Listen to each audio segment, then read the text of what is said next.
Hello everybody, welcome back to my Pathfinder Wrath of the Righteous Azata playthrough. We're going to go back to Dresden first. We have something to give to the storyteller for one, and also just a good way to get things done.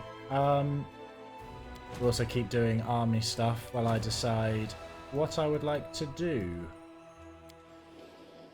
this episode. Got a few options.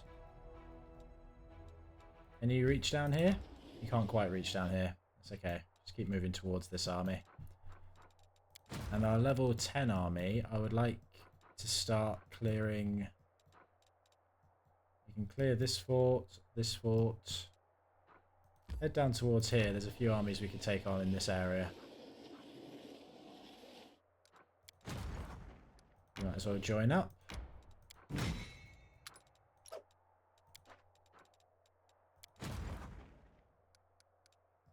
You can just stay there.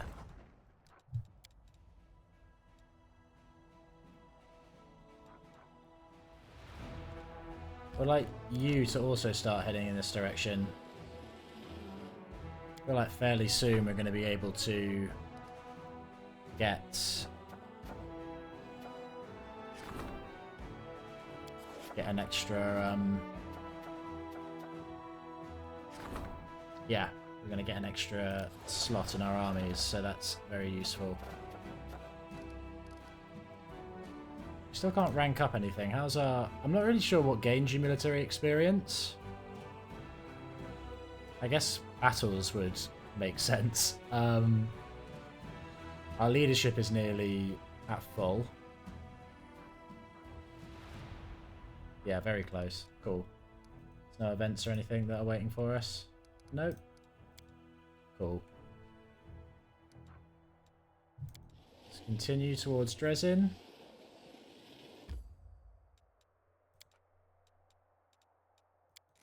Go on the streets. I simultaneously feel like we're getting near the end, but we also still have so much to do. There's loads of locations around that we haven't searched yet, and there's the DLC, the Dance of Masks DLC. Yeah, I have no idea how long it's gonna actually take us before we go to Threshold, but we're definitely in towards the end now. I haven't quite settled on what I'm gonna play next. I might pick something shorter next, just maybe as a break between a longer game like this. I've also mentioned before the possibility of having a couple games on the go at once. So like certain days of the week can be one thing and other days of the week can be another thing. Some options I've been thinking about. I want to play Persona 3 at some point. They've got the new remake of that out. I really enjoyed Persona 5, so that's definitely a potential option. And that'll be a completely new playthrough as well. I've never played that before. Can you examine some of the items I'm carrying? Let me touch them, I'll see what I can see. The storyteller carefully runs his fingers over the shabby boots. The sense of pain emanates from this object, the pain of a mortal and of the spirits close to them. Whatever the story behind this item, it is dark and tragic. Let us try to repair this relic to learn its tale, shall we? Bring me 3 vials of magic essence, 1 bar of cold iron, 2 vials of demon blood, and 2 hides of magical creatures. I will try to restore this ancient item. Oh, there's 2 things. I thought there'd only be 1. The fragment of black wood rests in the old elf's hands. This wondrous magical boom was split into pieces, but its power did not vanish. It is still there. I can sense it. It would speak to us of a battle, but which one? One moment, I will listen to the quiet voice of the past. A most remarkable story. Oh, is this the shield of Aradin? He smiles at you. The light of Aradin shines so brightly that it is undimmed even after 100 years. This shard of his shield possesses no power in and of itself, but it can serve us as a guiding star, leading us to other marvels. If you wish, I can awake them for you. Shall we? We can't even do the tattered boots yet. What? I guess we're missing the hide of a magical creature. He didn't say anything about what it would cost, so hopefully we can do this for free. What can you tell me about this object? Show the shard of the Shield of Aradin. The storyteller reverently takes the shard from you and carefully traces his fingers over the surface of the wood. For a long time he says nothing. His expression gradually shifts to surprised and then bewildered. Finally, he returns the shard to you. Nothing. Cannot say a thing about it. You can't say anything? Why? I am as surprised and disappointed as you. An object that belonged to Aradin himself is a rarity indeed, even among the countless curiosities that have passed through my hands. I admit I harboured hope that this shard could help shed light on the greatest mystery of our time, the fate of the last Aslanti. But alas, the object is silent. The secret of its owners are beyond my reach. Try again. It would be pointless, I'm afraid. Certain events are swathed in a veil of mystery so thick that it renders my gift as blind as my eyes. I am the storyteller, and I can tell many stories, but it seems that on the fate of the last Aslanti, I must be silent. Well, thank you for trying. It was nothing, truly, in this case. I fear this secret will remain a secret, for now, and perhaps forever. Give him the shard of the Shield of Aradin. Awaken this relic for me. The storyteller lays his hands on the dark piece of wood, and his unseeing eyes stare into the distance. Aradin is dead, his shield shattered into pieces. But this shard points to hidden possibilities, like a guiding star. I see 3 paths. The first takes the form of a ring, the second a belt, and the third an amulet. Each item will be imbued with the memory of Aradin's deeds. But which calls to your heart? Tell me about the amulet. This relic will be a monument to the fury that Aradin unleashed on all enemies of humanity. You will feel the true rage that burned within his breast when he entered the abyss to do battle with the Demon Lord. The Lord of the Red Tide was his name, a name now forgotten. But Aradin's feat is not forgotten, and it will be remembered forevermore. Okay, so that's fury. Tell me about the ring. This miraculous item will be the embodiment of the 7 virtues of the Aslanti leader. Wealth, fertility, honest pride, abundance, eager ambition, righteous anger, and peace. As the last Aslanti, Aradin wanted only the best for the human race. And finally the belt. This relic will remind the world of the power and commitment of the immortal mage Aradin before his ascension, on the power that lay in those hands that raised the Starstone from the bottom of the sea. Okay, I'll make my choice. The storyteller nods solemnly and awaits your decision. Whichever one you choose, the item will serve you honest and true, just as Aradin gave all of himself in service to humanity. I'm not so fussed about the amulet, either the ring or the belt.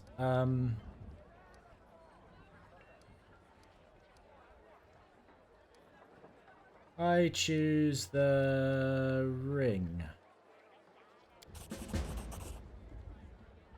The storyteller hands begin to glow. The light surrounds the shard of the shield, immersing the object and hiding it from view for a moment.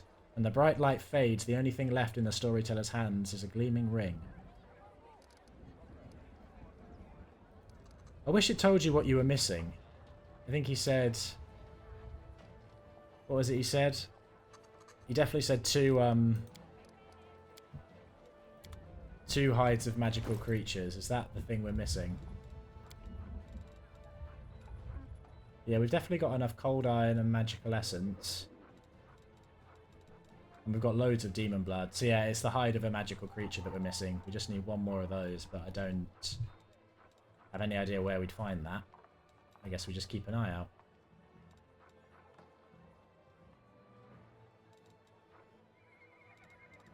What was the piece of wood that you found? I guess that was the shield.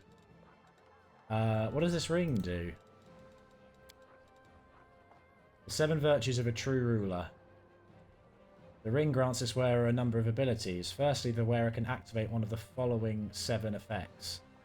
Generosity grants the wearer the effect of the Frightful Aspect spell.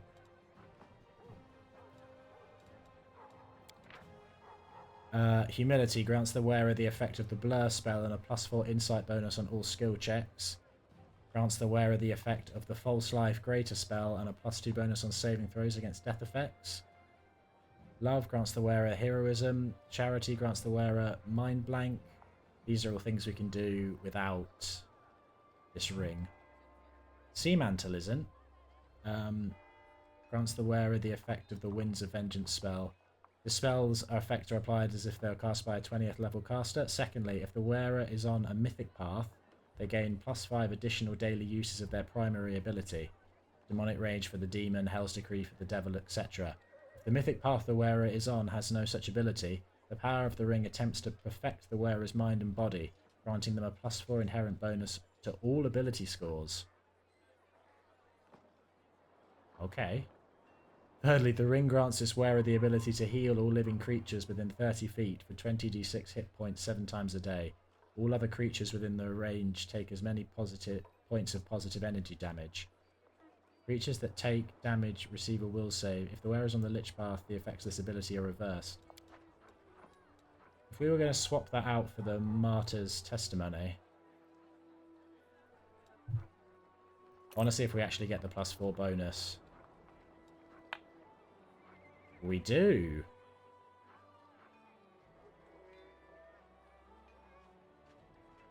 Okay. Well, that definitely seems worth it. Probably more so than the Ring of Evasion is. Where's Ulbrig? I want you to... oh, for one, we can get rid of that... the Swarmbane amulet.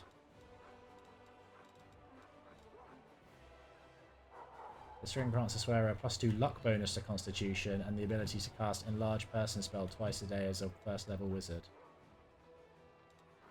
I mean, that's quite good.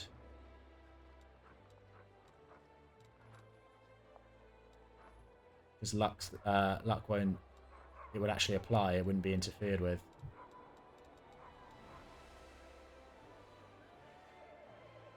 I'm not as fussed by Rings of Evasion. They're not terrible.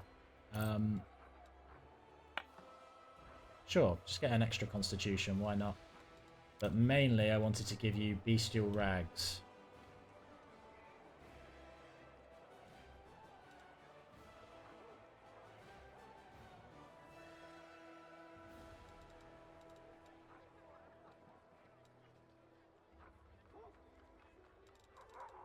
Is that better than the Shroud of Eternal Hunger? These allowing them to shift the wearer assumes a major form, they gain... When the wearer assumes a major form, they gain a +2 racial bonus to Strength, Dexterity, and Constitution. Yeah, I think that's better.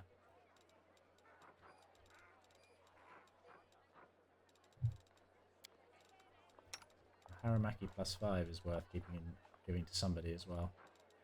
Oh, we've got just so much stuff now. Sort them in type.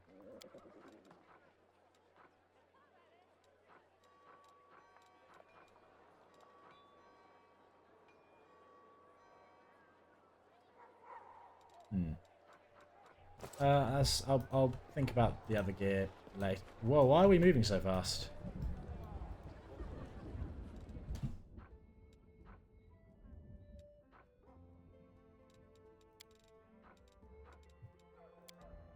Oh, it's because of what we've picked for this. So Winds of Vengeance is pretty good.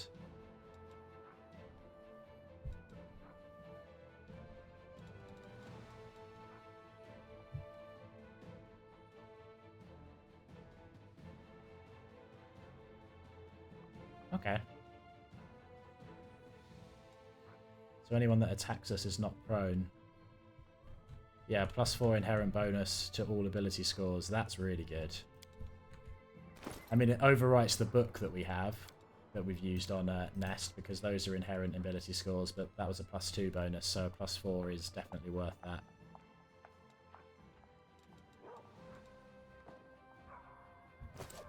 Just need to keep an eye out for...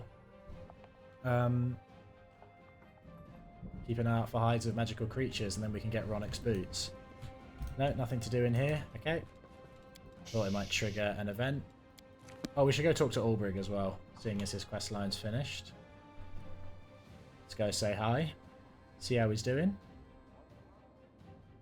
We learned that it's not just that he can take the form of his god, but he's actually like a kind of fusion of himself and Aravar, the griffin god that he worshipped. To ask why is he on fire? Well, War Chief, where next? So, you're a living god. I'm me, the one who awoke from his stone slumber in Canabris, the one who broke through the roof of the tavern, and the one who called you his war chief and swore loyalty to you. The man called Ulbrig Olesk and the deity named Aravar died back there in the Sarkoris of old. I am both of them. Yet I am living a new life.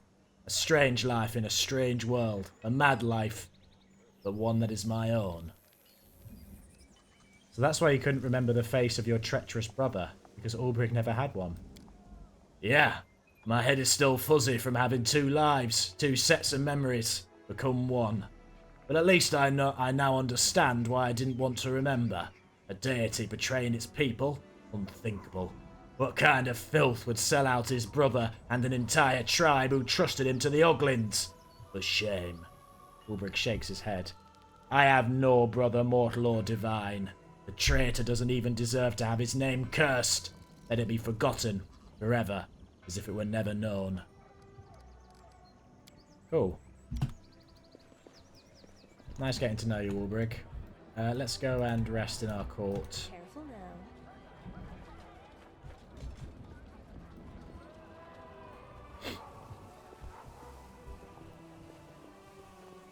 It's just over here, isn't it?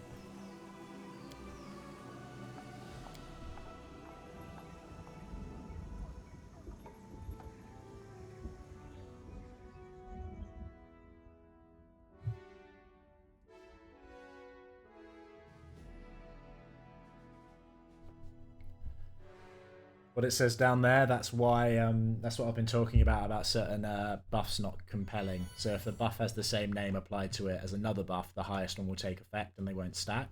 But if the buffs have different... Oh, hello. Carefully stepping over the sleeping bodies, Aranka makes her way to you and attracts your attention with a whisper. Shh! Please be quiet. We're resting. She chuckles softly. Did you see the woman meditating over there? She's an Righteous Azata, and her name is Lost Memory. She's weaving a wonderful magical dream for your crusaders, and we're helping her. Lost Memory came here to protect mortals from the nightmares that tormented them, and she has asked for our help. This is why we're dreaming of pleasant things. Lost Memory is using our thoughts to weave a beautiful dream for your soldiers. Aranka frowns.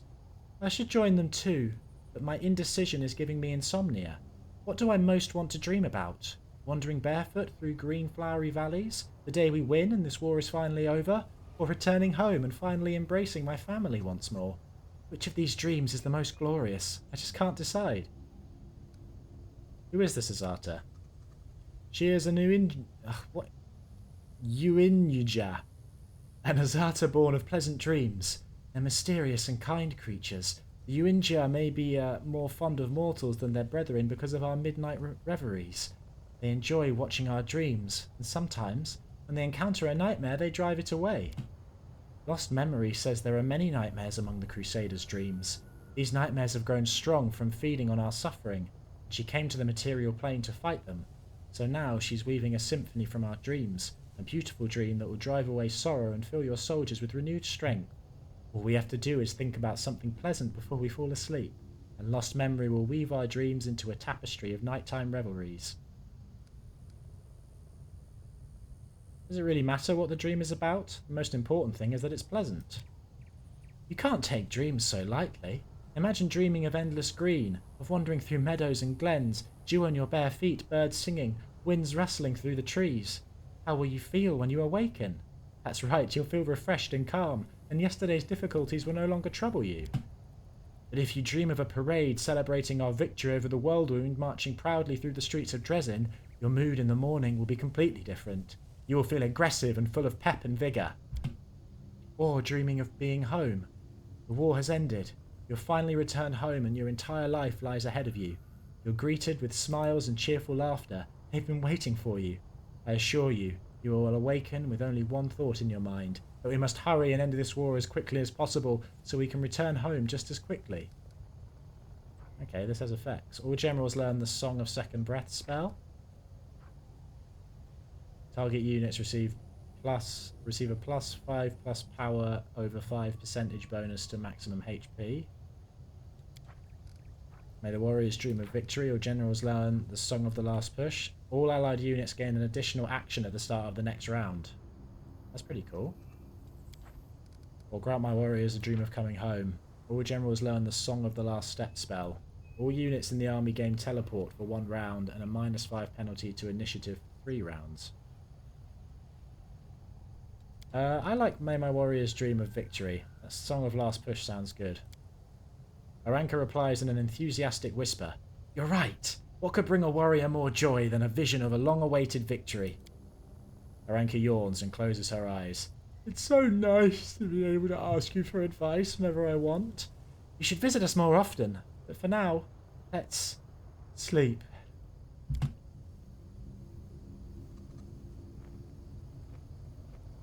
That's precisely what I came here to do.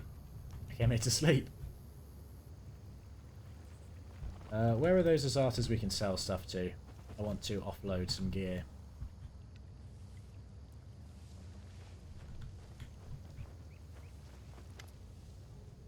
Under the sun and the moon, in pouring rain and snow so white. In darkness and in fire, life is blooming everywhere. Show me your beautiful things. Price in descending order.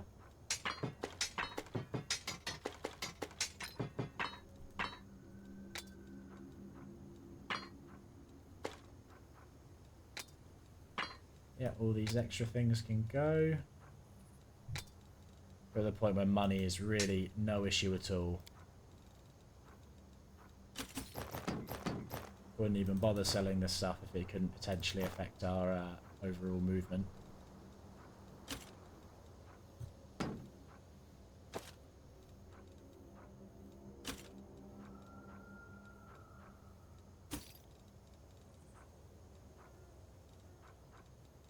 Yep, that's fine. Take all this stuff as well.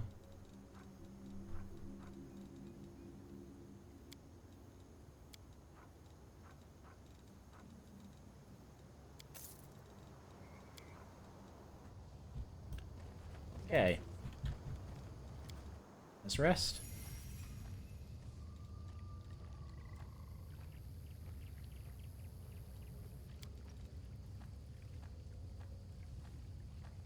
Your wing makes the perfect umbrella. Thank you for keeping me dry when it rains. And if I fold my wing like this, it makes a little shelter.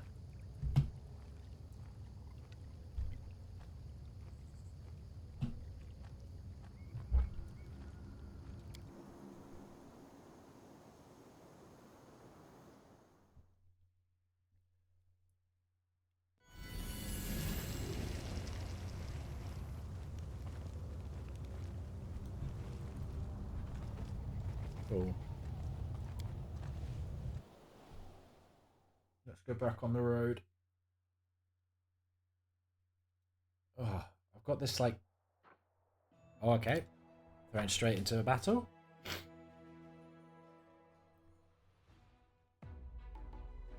I'm not worried though. We have magic with this general. Oh, I can move quite a bit. We're able to hit... Oh, we're not able to hit both of them. It's annoying.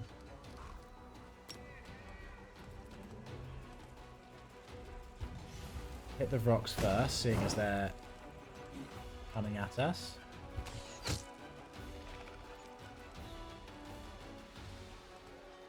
Well, these guys don't do a ton of damage, do they? Maybe they're more of a shield wall in how they function.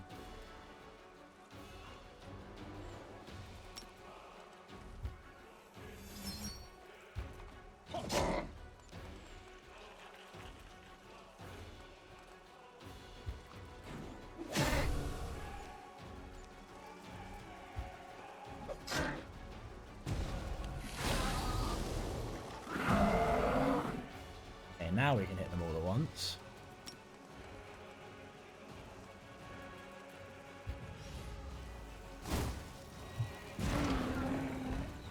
Perfect.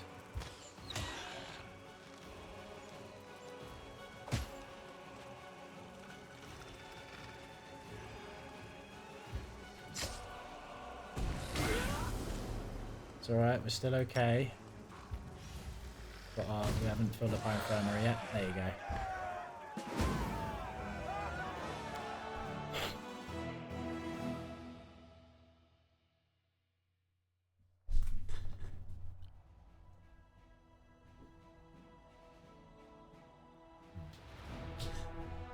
Cool. Well, that's done. Now we can recruit again. Perfect.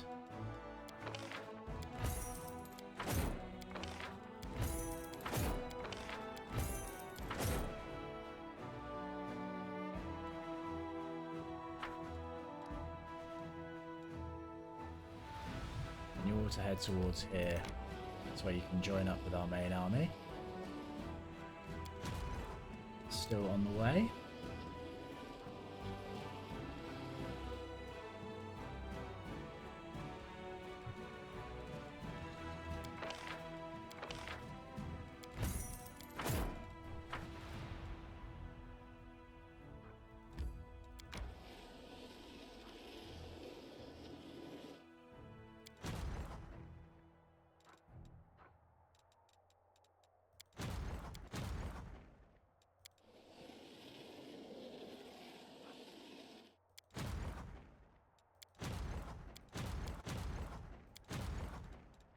Oh, you've got a level up. Nice. Go arcane magic. Increase their power. You can sit back here for now. So I guess we could recruit the bandits. Yeah, all of these are part of that army. So we'll recruit the bandits, paladins, and cavaliers. You come this way.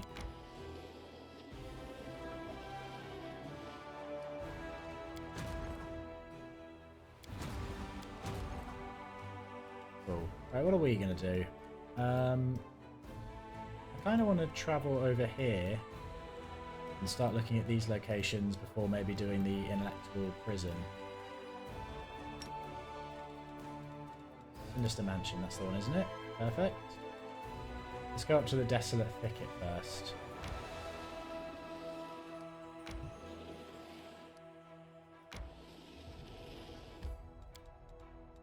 We're not fatigued, are we?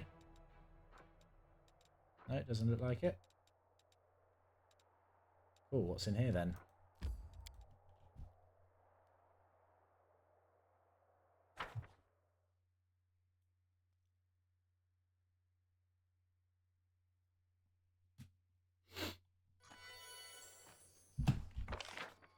Well, it's a small map, whatever it is, but that doesn't mean there's not enemies here.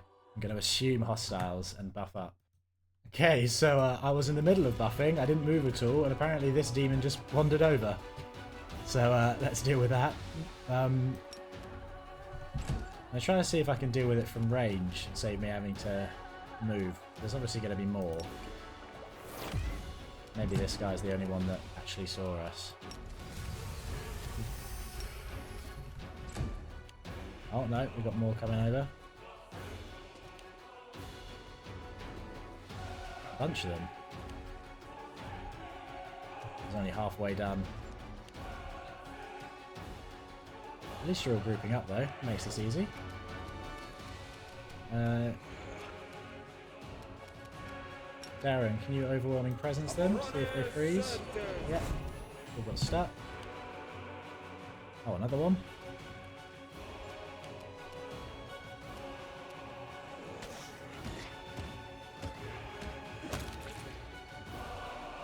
It wasn't Ibu that just lost 5 wisdom, was it? No, it was one of them. It's fine then. Okay, Arushale. I reckon you can take out the bulk of these. Perfect.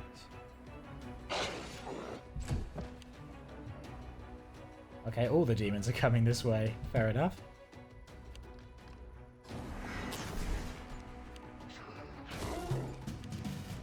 Well, hopefully this saves me running around and clearing them all out, because they're all just coming to me. I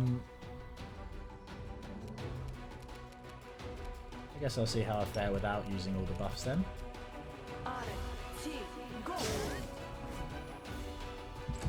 Send them away. Use haste with Woolgift. Baldrig. Death from above, the big guy. Brilliant.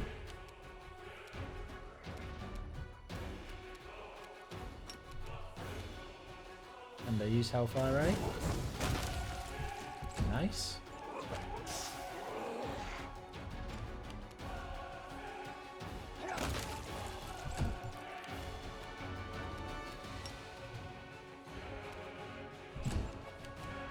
Still, you're too far away for a Ruchere, but it's okay.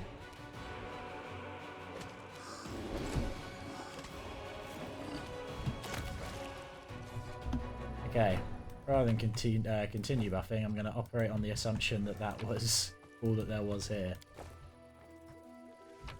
If there isn't, we at least significantly reduce their numbers. Yeah, because this is a tiny map, so... Oh. Statue of a chicken created in an artful and absolutely non-insulting manner. Oh. Sorry, that's me. It's in the base. Crumpled note. If you found this note, I want you to know, art is pain. My name is Floggy the Sculptor, and the moment I was born, the goddess Sheelah struck me with the most horrible curse of all. She gave me a craving for art. I became a sculptor's apprentice when I was 7, and by 25 I had already become a reputable and ambitious debutante. Alas, this didn't bring me any happiness. My first piece of art, a composition called The Last Aslanti Takes a Step into the Lands of the Axis, caused a stir, and most reactions were shouts of indignation. For some reason, the public decided that my depiction of Aradin bore a striking resemblance to the chairman of Absalon's Grand Council, Lord Wars. They accused me of being corrupt and subjected me to a shameful beating right at the grand opening. I attributed this calamity to my youthful inexperience. I intended to turn the tables. To avoid further accusations, I chose a topic that was pronouncedly distant from Absalon's realities. So I depicted the Tian goddess warrior Tuchizuru. How could I have known that so many people from Tianzi lived in Absalon? And why did none of them warn me that the name of the goddess is actually spelled and pronounced Shizuru, or that misspelling it is a great blasphemy? How could I even suspect that one part of my audience would be outraged by the excessive bellicosity of my statue, the other would be insulted by its extreme femininity? Nobody's... Is this the makers of this game venting about how they can't make everyone happy? How could I even suspect that one part of my audience would be outraged by the excessive bellicosity of my statue, and the other would be insulted by its extreme femininity, and the rest would brand me a parasite trying to make money off of undistinguished cultural appropriation? Feeling desperate, I turned to abstractionism, and when the time had come to give a name to my statue, I chose a random set of letters, consonants only, but caused even more trouble. That very night, a bunch of strangers clad in hooded black robes broke into my house, threatened me with daggers, and demanded that I never again try to depict their mysterious deity or mention one of its secret names. Having failed at gaining glory among the educated and sophisticated public, I fled north to Sarkoris. There, among the simple people, my talent could finally blossom. I showed them wooden sculptures, whose crude grotesqueness emanated strength and the primordial power of the earth. Things they were supposed to understand. So, they beat me up for good measure and kicked me out of their settlement, right after they broke my favourite chisel and spat in my travel bag. Until this day, I have no idea what I did to offend them. By that time, I had already learned not to ask pointless questions. The desperation of it all made me feel bitter and stubborn, but fate challenged me, so I accepted the challenge. I had found my mission. I wanted to create a statue that would insult no one. After several weeks of contemplation, I decided to sculpt a chicken. Yes, a simple chicken. What could be offensive about chickens? They are yellow and they chirp. There's definitely nothing bad about that. Oh, I couldn't have been more wrong. A week after my sculpture was showcased to the audience, a group of grim-looking people came and fell to their knees before it. They pronounced my statue to be an idol of the deity they worshipped, an infernal duke, Iazuriel. It turned out that there is a Duke of Hell whose unholy symbol is a chicken. Oh dear. Oh? Is it frozen?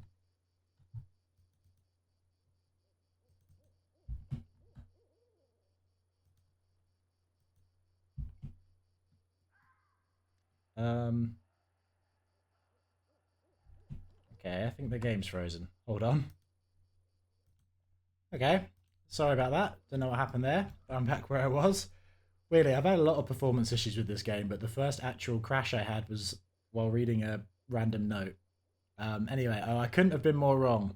A week after my sculpture was showcased, yeah, the Duke of Hell, whose unholy symbol is a chicken. More and more cultists came to see my sculpture every day. And then another kind of public arrived, tough knights with long swords who chopped all the admirers of my talent into pieces. After they were done with the slaughter, they started searching for the person who created the blasphemous chicken for me. I fled, taking my unfortunate creation with me. I dragged the statue as far as I could, and I left it in the wilderness. I hope no one finds it here, although since you were reading this, my hope was futile. In this case, you should know, art is pain. Beware of the people who worship chickens, and equally beware of those who hate them. And here is the main thing I was trying to say. I didn't mean to hurt anyone's feelings with this statue. Floggy the Sculptor. Wow, okay. Weirdly, that's highlighted as gold, which means it has some sort of importance. Are we going to meet Floggy? Is he still going to be struggling to please everybody with his art? Is he going to cause more crashes for me? Is this meant to be Floggy? This guy over here? Potion of Aid. Aid grants the target +1 morale bonus on attack rolls. Well, that was a strange location. Not really sure what to make of it, but there you go. Always watch your back. There's no pause for going down here, is there? Doesn't look like it.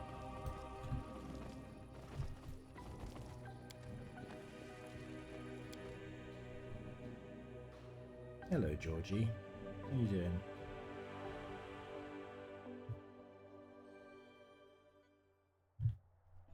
Well, that was obviously incredibly worthwhile and plot relevant, this location.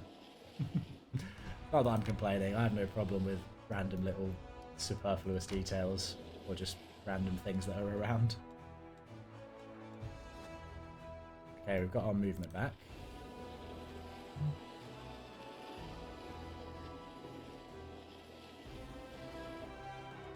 Now that you're here,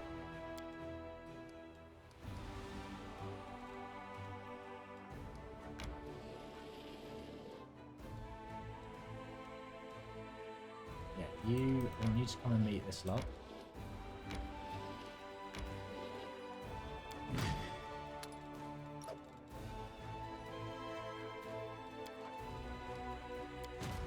There's our other reinforcements.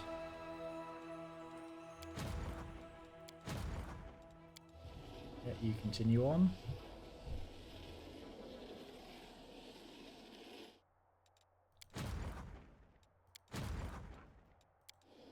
As shall you. Yeah, we should have time to wait before we can actually fit them in there, though. There was one more, wasn't there? Yeah, bards.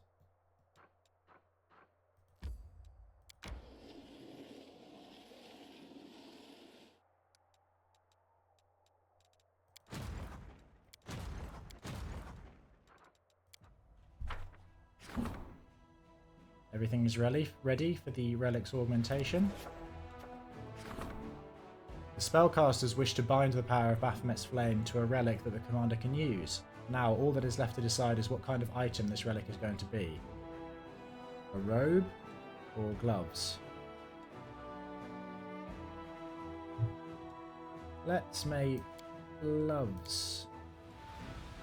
A skilled alchemist used Baphomet's fire to spin fine glowing threads, durable and reliable. With these threads, he sewed a pair of gloves that can now hold a spark of Baphomet's power. Becoming a dragon. A mysterious wanderer who calls herself a dragon scion is asking the commander for help. She claims that her heritage grants her the ability to transform into a true dragon. To do so, she needs to track down an evil dragon, kill it and eat its heart, and wash herself in its hot blood. The young woman will need supplies and possibly a number of loyal allies. Assist the warrior. Unlocks the Dragon Slayer's adventure decree. Just adds a bunch of finance points. Oh, bless me again. Talk the maiden out of it. Young talented general is recruited. Send worthy knights with the wanderer. Unlocks the campaign against the dragon decree. Recruitment growth for trainable cavalry units reduces by 50% for 1 day. 1 silver dragon is recruited at the commander's headquarters. That's kind of cool. Or teach the wanderer the dragon slayer's craft. Unlocks the raising a dragon slayer decree. Adds finance points and provides a gift for Greybore. What does that mean? Oh, a hand axe that we'll never use. Guess we could just do that for fun, though. I don't think we need a powerful new general, but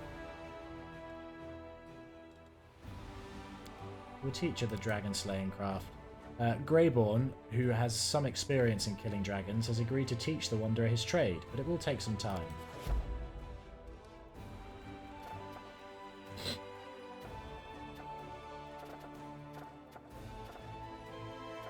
Yeah, still got loads of these to go through. We'll probably not do all of these by the time that we're done.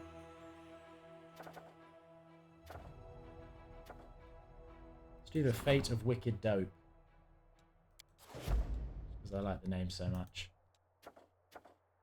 We can strengthen Chain of Command and do the Art of War soon, as soon as we've got those slots freed up.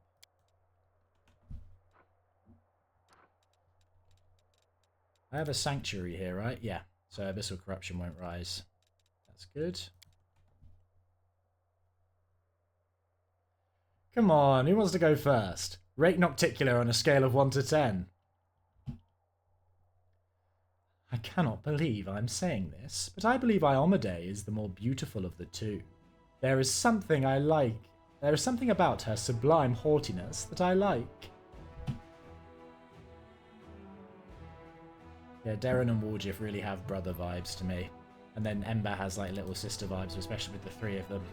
I feel like both, it's funny seeing the interactions with how they kind of blend together. Let's go up this way. Let's go to the place of execution.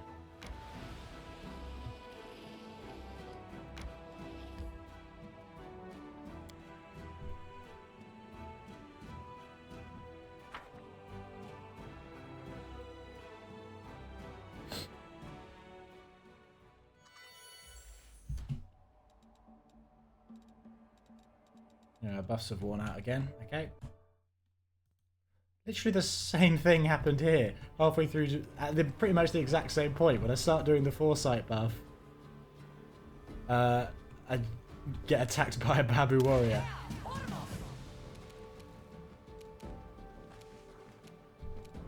Now, on the off chance that things are worse here, though, I'm going to just keep buffing and let things come to me. Okay, do Good Hope Nest.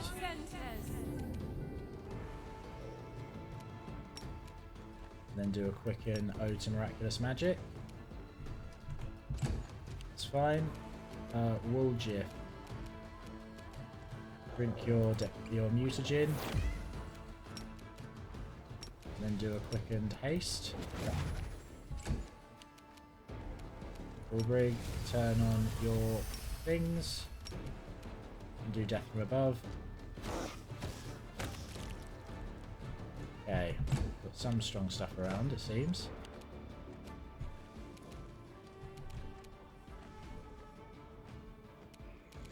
You know what, you can just shoot rather than do your buffs. They're less important than nests.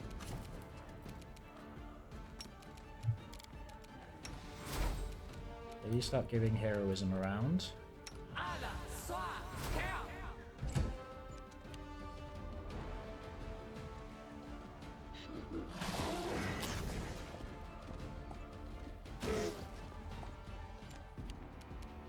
Okay, Fenris. I'll make you eat your own heart. Hope you die that quickly, mate.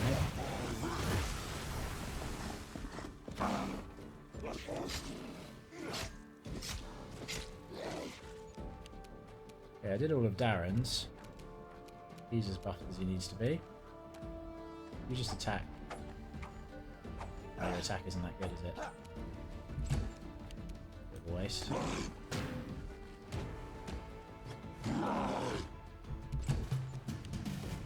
Okay, Nest.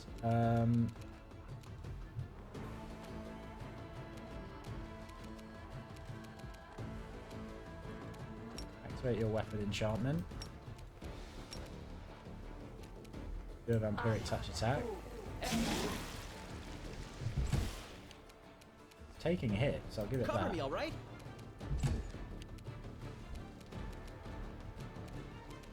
You staggered, Ulbrig.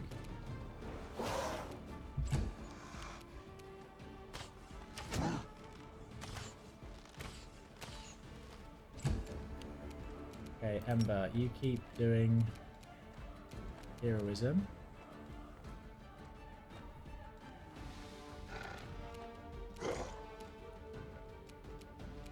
Did you already give it to... You didn't give it to Ivor, you gave it to Woolgit.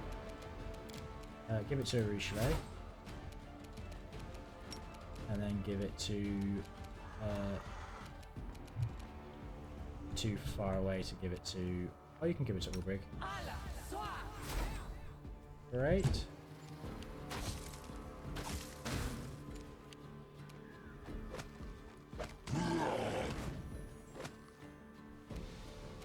We've got more demons coming in. Oh, a few more.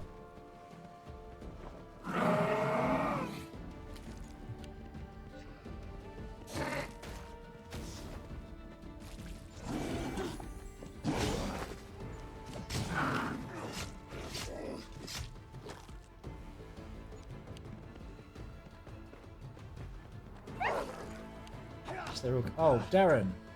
Darren, buddy. What's wrong? Infectious rage. Okay. Can we get rid of that?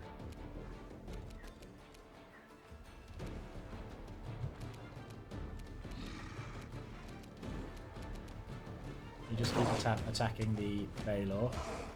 I'm not doing much damage against it.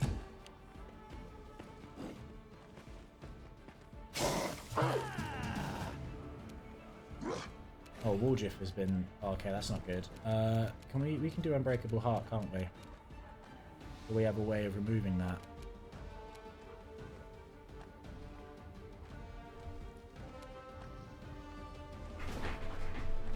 What are you doing, Georgie?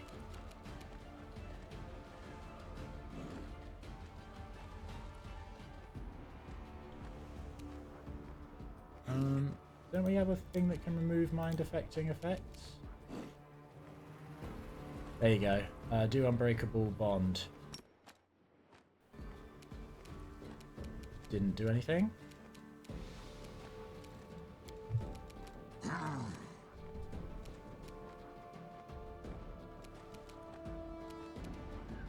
Do Joy of Life as well.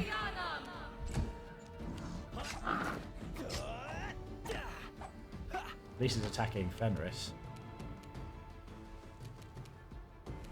Okay, Ulbrig, you just keep... Yeah, you attack these ones that are next to you.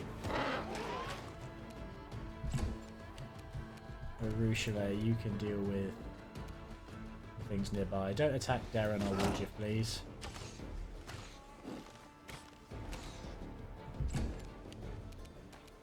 Ember.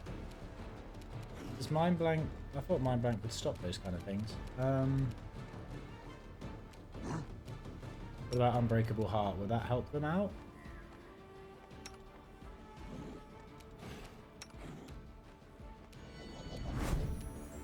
No, that didn't stop it.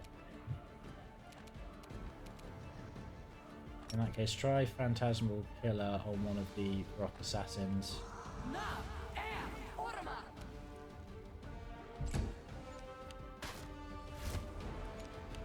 Maybe I should make it a point to go into stealth mode before I start doing buffs because it isn't too great an outcome.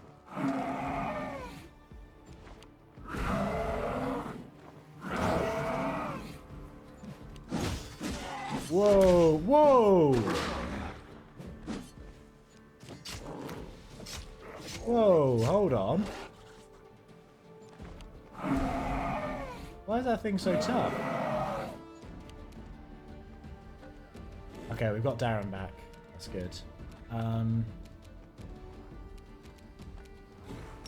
do a heal mass. Ibu's actually fully dead, so...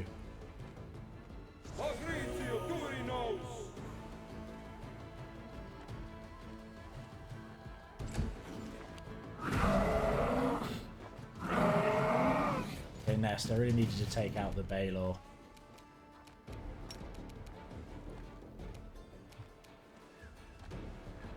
Wait, turn off your Quicken.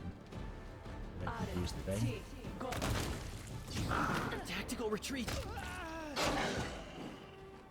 Did you attack Woljif? Have you seen your guts, you Galarian beast? I'll show you them. Oh, this is not going ideally. Yeah, but Woljif, if you do death from above, come attack these ones over here.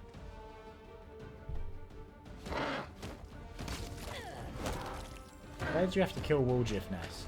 Let's just attack one of the Baylors, one of the demons instead. Oh, okay. Guess it's good that they're back. So let's heal them up. I don't know if that was the extent of the world's enemies. not ending just yet. Give them back some of the buffs at least.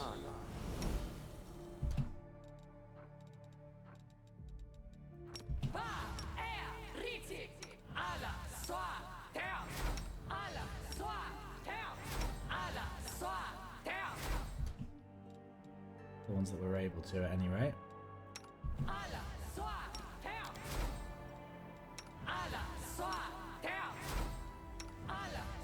Oh, you already have here, isn't greater. In that case, give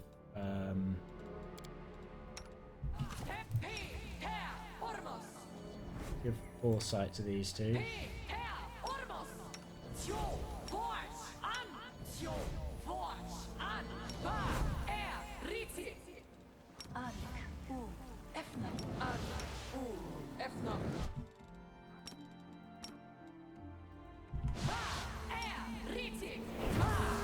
Finish off the buffs that we couldn't do then.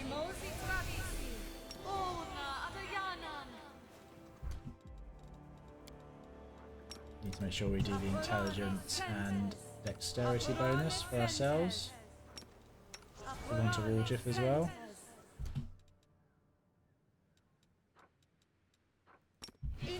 My tail is restless. Annoyingly, we've lost the mutagen for Woljif. Give us shields though. Wait, turn off Quicken. We don't need that one.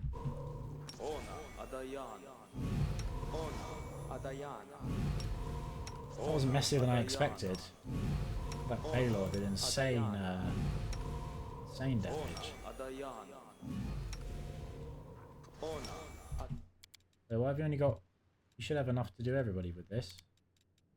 Did I accidentally cast it on someone twice? Looks like it. Missed me already.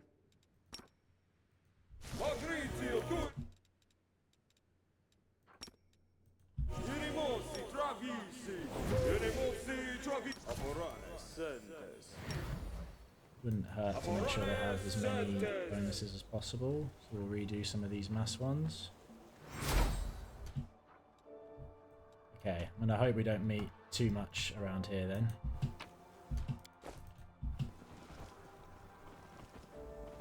Guess I paid a bit there for underestimating a Baylor.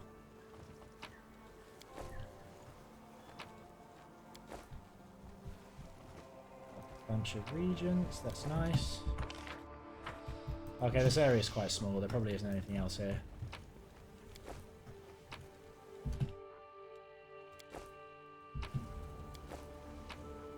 Oh, more puzzle pieces. We need some of those. Oh, it's down there.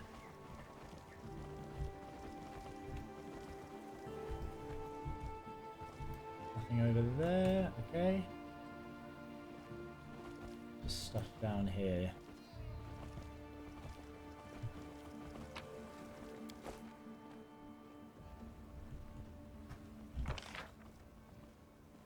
I guess that's everything. It's funny to me how Albrig shows up on the map sometimes.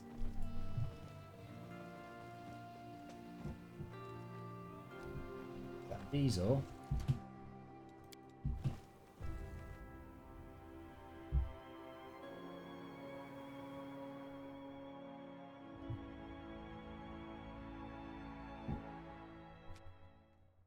Right.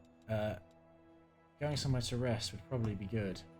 City in the wasteland. Judging the ruins of a big city, it is not known how it came to be here in the middle of the wasteland. Judging by old Sarkorian maps, neither a settlement nor even a tiny village has ever been built here.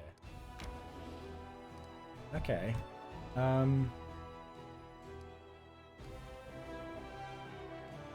We go and check that out. Oh, we've got movement again. Nice. Let's just move all the reinforcements to meet it first. We can go on the offensive next round of movement.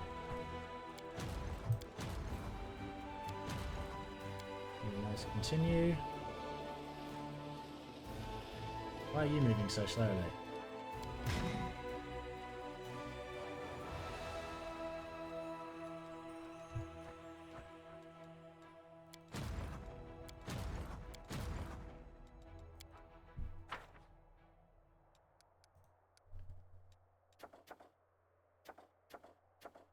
Still got a while.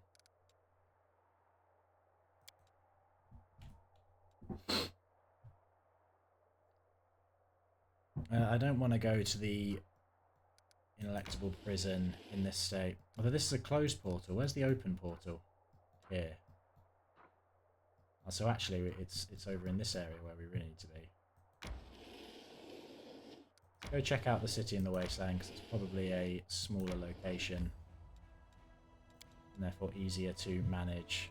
Rest.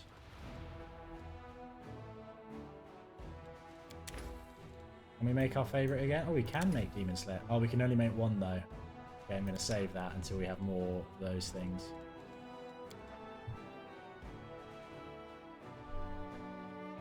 I now understand Aurelie Vorlesh better after all that we've learned. What strikes me is the way she strove towards her goal relentlessly, never turning back. Despite the barriers, despite the condemnation, despite everything. You never said anything about that to me. I have also gone through so much to change my nature in spite of what everyone around me thought. I do not think it is Aurelu's single-mindedness that appeals to you. I think it is her dark power.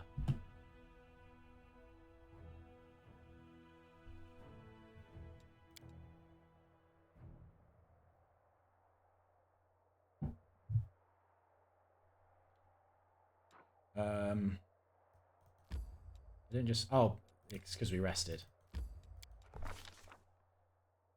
It is a warm, sunny day in the wound, perhaps too warm and sunny. The Sarkorian wastelands are roasting in the heat of the purple, shimmering sun.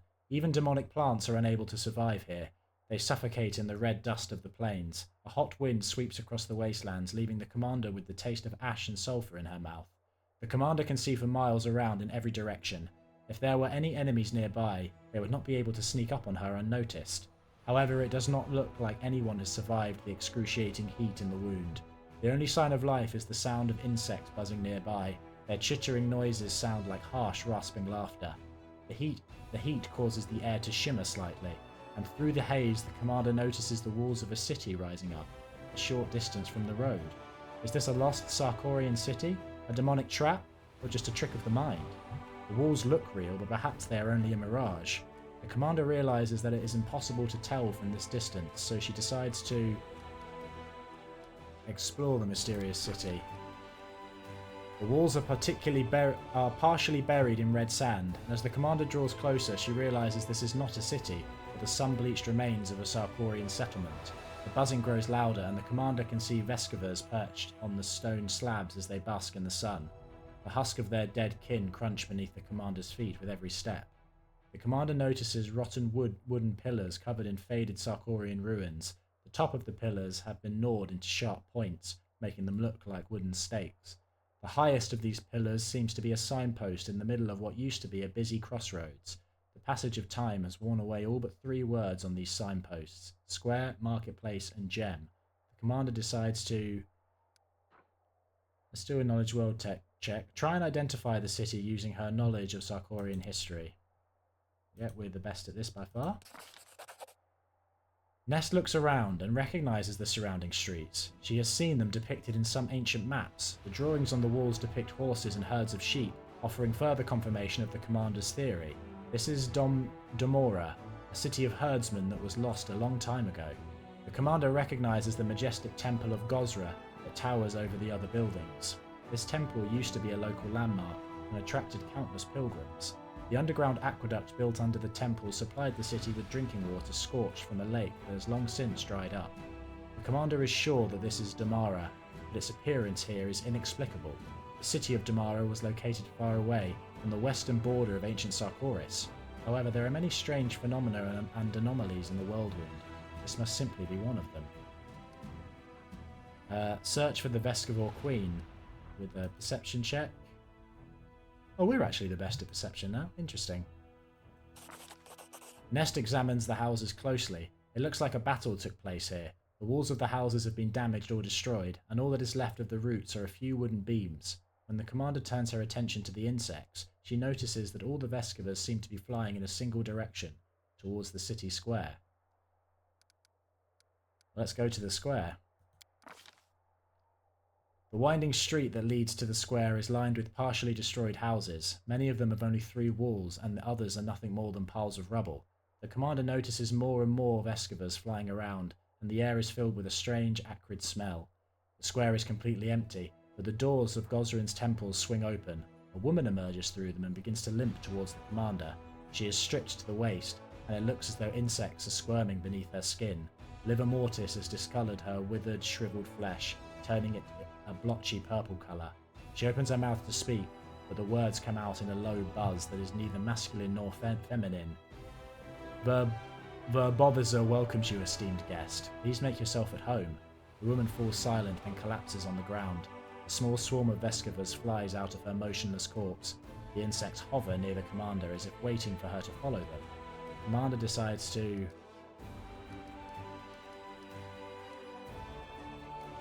follow the swarm.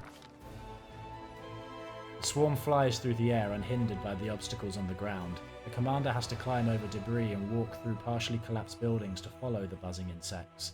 Finally, the swarm flies down into a blissfully cool dark hole beneath one of the walls. It does not look large enough for a person to fit through. The commander decides to... let's examine the walls and try to find another way underground. Nest feels along the sides of the wall and finds a hidden door. She presses a nearby stone, triggering a mechanism that causes the door to swing open with a creaking sound. The cool, damp air of the underground passage feels good against the commander's hot skin, but the chittering of the Vescovors becomes even more intense. The commander finds herself in a labyrinth of underground passages. These are obviously not natural caverns, although the stonework of the underground aqueduct, quite a rarity for Sarkoris, is almost completely hidden under a layer of swarming Vescovors. The walls, the ceiling, and the floor squirm and move like the bowels of a living creature. The insects block all the passages except for one, and this passage is growing smaller by the minute, prompting the commander to move faster. The passage ends abruptly, and the commander finds herself staring down into a huge well. The passage is dimly lit, but the bottom of the well is lost in impenetrable darkness. This could be the area beneath the water tower, but it is impossible to know for sure without a map of the city's underground passages. The well is filled with the sound of buzzing Vescovers, and the commander can smell their sweet scent wafting up from the darkness. The smell reminds her of the sweet caramel sold at Canabris' city festival. Memories of that day come flooding back. For a moment, the commander feels as though she is back in the town square. As if in answer to her thoughts, a giant figure of Discari rises up from the depths of the well. Suddenly, a crossbow bolt pierces the demon lord, and the figure dissipates into thousands of swarming Vescovas. Both Discari and the Bolt were formed out of insects. More scenes flash before the commander's eyes. Ash and smoke fill the skies during the battle for Dresden, leaving a sour taste on the commander's tongue. Both familiar and unfamiliar people and places appear for a moment and then vanish. It is as if some unknown creature is trying to see into the commander's mind and access her memories, yet the creature seems tentative and cautious, almost as if it is seeking the commander's permission. The commander decides that it is time to... Oh, curious. This is not normally how Vescoval... Well, this is not how the last Vescoval Queen we met acted.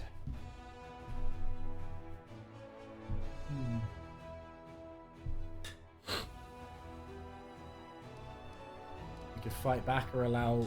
We could carry on letting it see things, or we can fight back. I'm curious. Let's allow the hive mind of the Vescovas into her consciousness.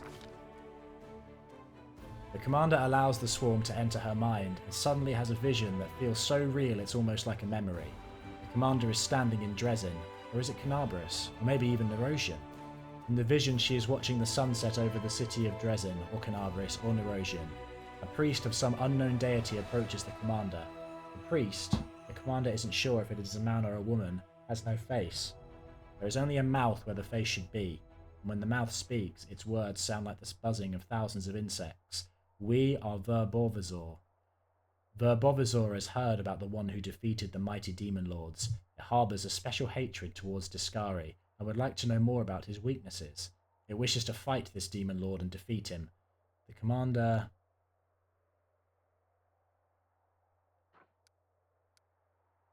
Ask who Verbizor is and where it is from. The answer does not come immediately. Then the commander sees the purple skies of the abyss cover the city of Dresden. Or is it Canabris? Or Nerosian? Verbovizor has spent years gnawing the flesh of fallen demon lords, but now a man from Domara, the city of great herds, has summoned it to fight the barbarians, a pathetic bunch of mortal thugs. Verbizor crawls up from the depths, and when the mortal fall opens the way into Golarion, Verbovizor flies up and devours the city it was summoned to defend. It leaves behind a hollow shell, a city of empty streets and silent buildings. The city walls will lure passing travellers into a deadly trap. But silence is not what the swarm craves. There is no life, no thought in the silence. Verbovizor wants to understand everything. It wants to comprehend Golarion, to make it a part of itself. It wants to become Golarion, just as it has become this city. It wants to incorporate all of Golarion's essence, all of its life, into itself. That doesn't sound great. But there are some obstacles. There are those who wish to plunge Golarion into oblivion. Verbizor hates Discari. It hates Baphomet. They must be destroyed. If the commander's vision, the sound of cicadas... In the commander's vision, the sound of cicadas fills the air as the sun sinks below the horizon. They grow louder and more impatient, echoing the noises of the agitated Vescovas in the well. The commander tries to focus and...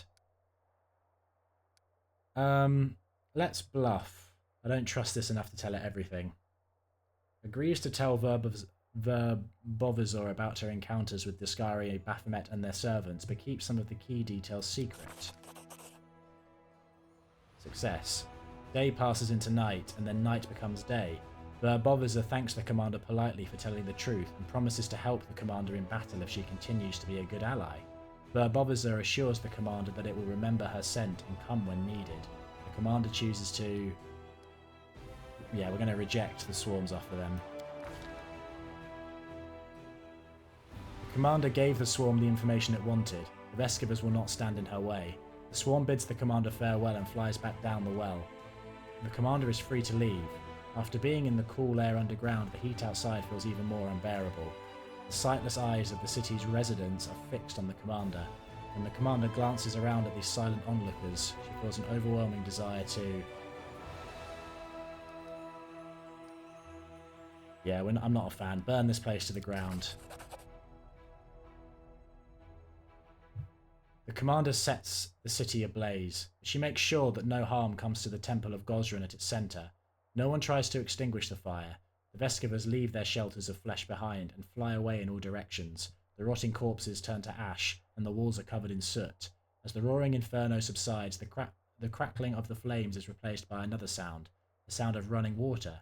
Streams of clear water flow from beneath the door of Gosrin's temple and cascade down the entrance steps. The underground stream that has bubbled up to the surface signals the return of the deity who once presided here. The commander feels the touch of Gosrin's blessing. A gust of fresh air gently caresses her face. Damara has been freed. The city is no longer a Vescivore trap. Okay. I have no idea if there's going to be major consequences to that. Maybe we should have just tried to kill the Vescivore Queen. Oh, we have movement again. Let's go on the offensive then. We could go after this 12 army. We could go for... Let's go for these ones first. They seem a bit easier.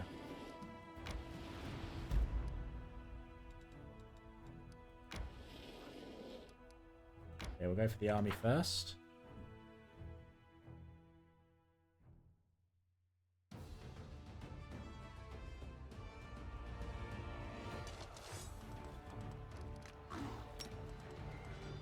Yeah, do Firestorm.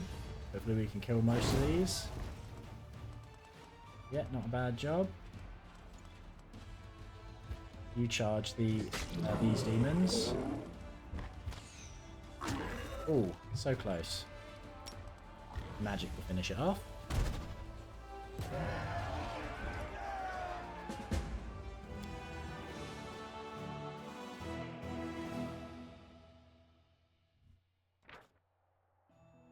One of the Nafshis killed by the Crusaders was clutching a huge blood-stained bag in his arms. Inside, the soldiers discover lots of weird trinkets, broken artifacts, relics that have lost their power, and other such oddities.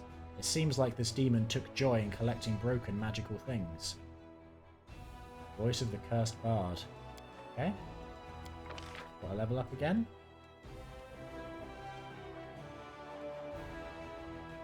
Let's take heal.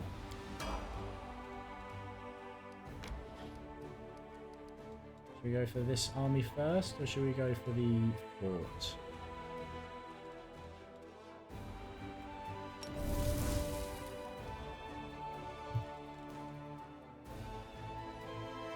Oh, it's all armies. Oh, I thought that would just be one army. That's okay then. Let's go for the fort.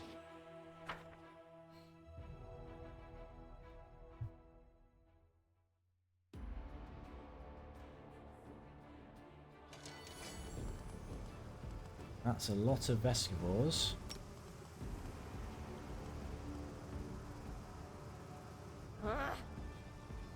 Yeah, just shoot this in the middle. Oh, didn't do anywhere near as much as I was hoping. Do another one.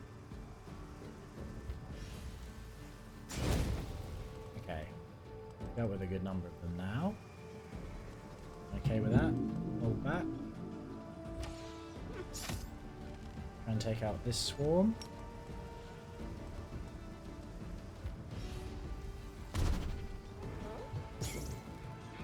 Okay, we got the locusts then, nothing else. Dogs, can come and try and get in the middle of them.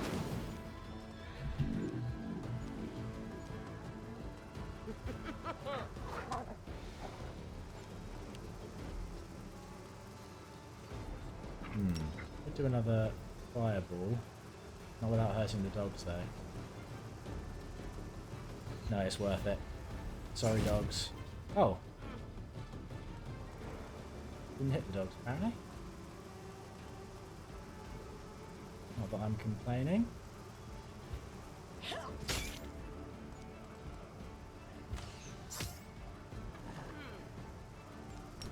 Just start picking them down.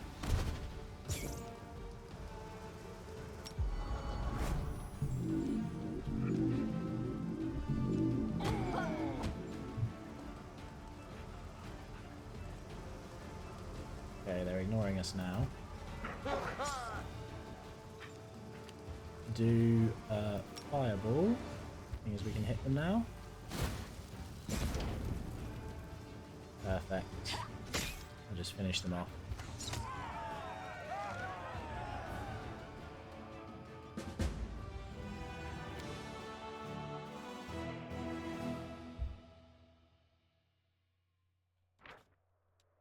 The magnificent cliffs of the fallen Sarkoris have become a lair for the horrifying Vescova swarm.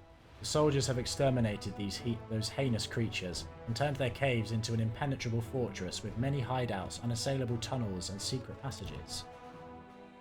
Oh, another army's been revealed, just hanging out there.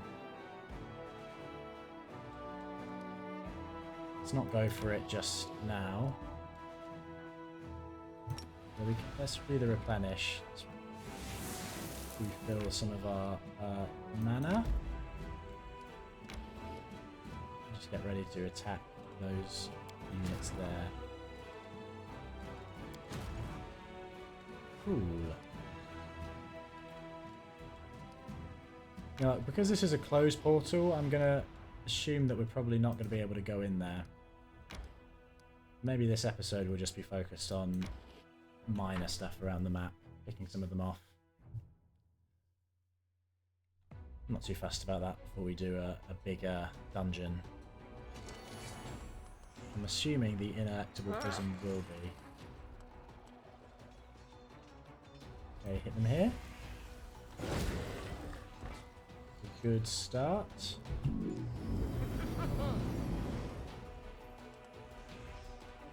The Nabasu are more dangerous, I think, so target them first.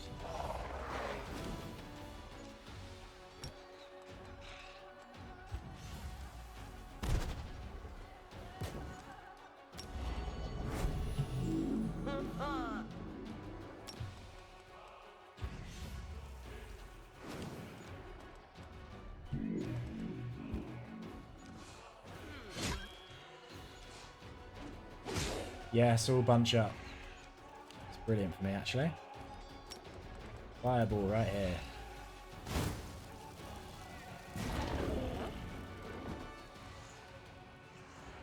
You just go and kill these ghouls.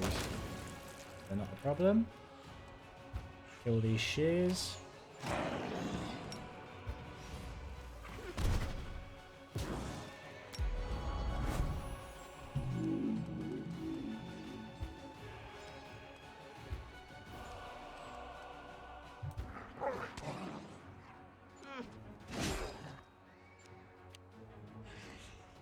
Yeah, use a Scorching Ray. Speed this up a bit.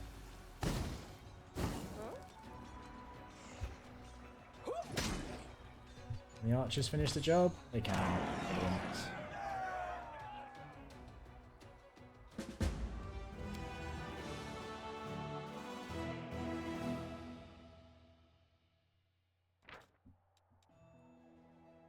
The Crusaders wiped out the coal mine's guards, so hundreds of prisoners finally shambled out from the shafts, barely believing their luck. The soldiers stared at the slaves in horror, seeking to deny them the possibility of escape. The demons had blinded the slaves before driving them into the impenetrable darkness of the mines.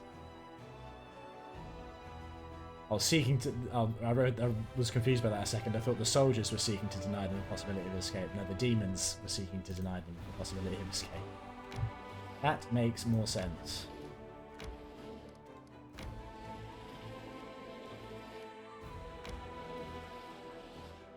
Get ready to head down this way. Go after this army next.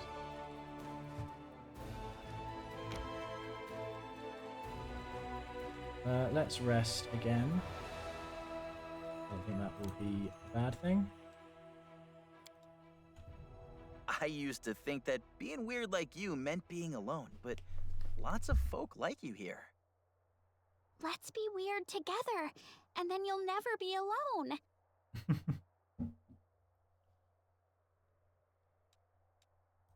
True friendship goals, that. Just be weird together.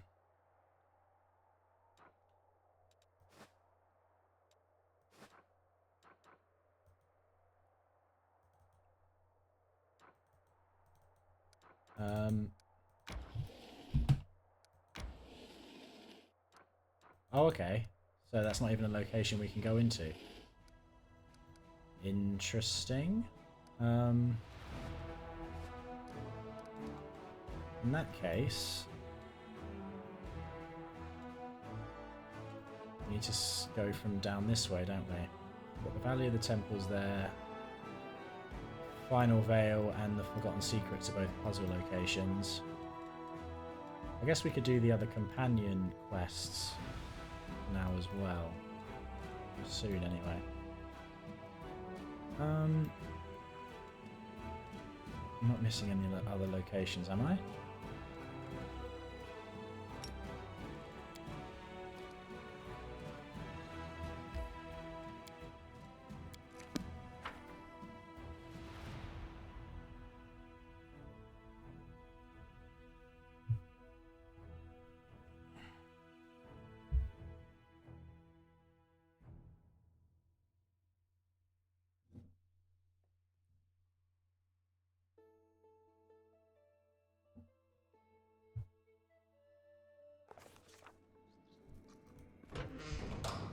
Don't close the door.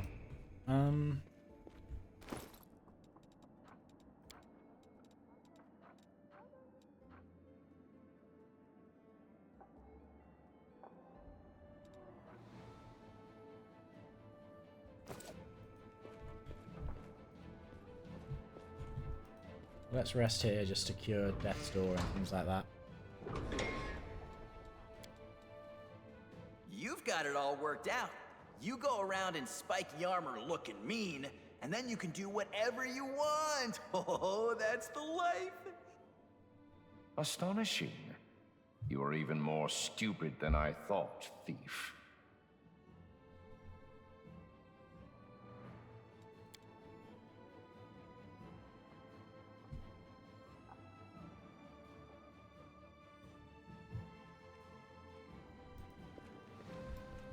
Careful now.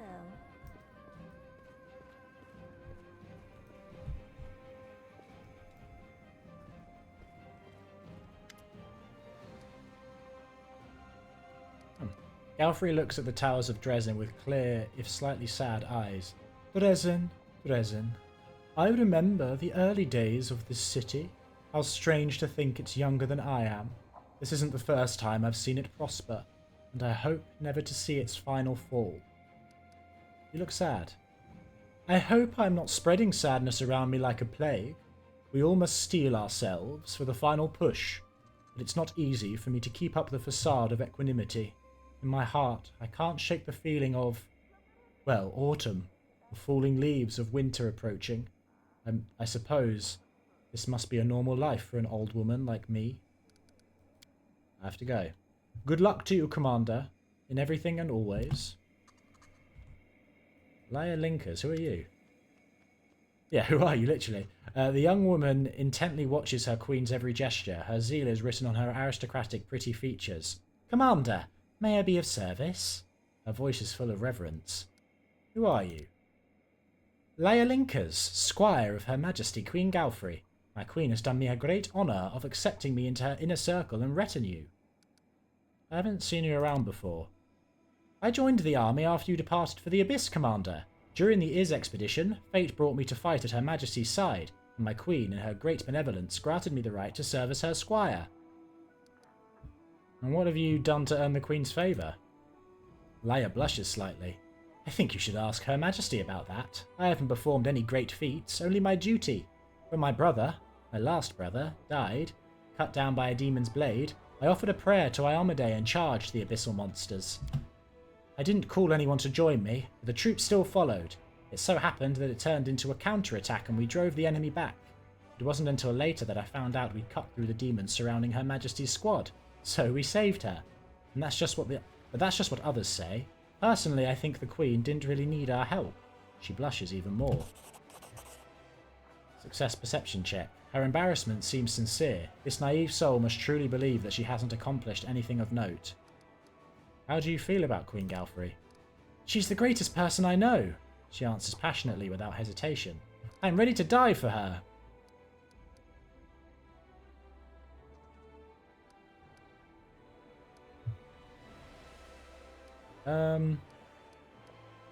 One day when you've grown a little wiser, you'll realise that even Galfrey is only a human. I dare not disagree, Commander. She drops her head stubbornly, but you can tell your words have scratched the armour of her adoration for Galfrey. Well, I didn't mean that to be like you can still respect her and admire her, just, you know, she's just a person. May Iomedae protect you, Commander? I didn't mean to break your squire's heart, Galfrey.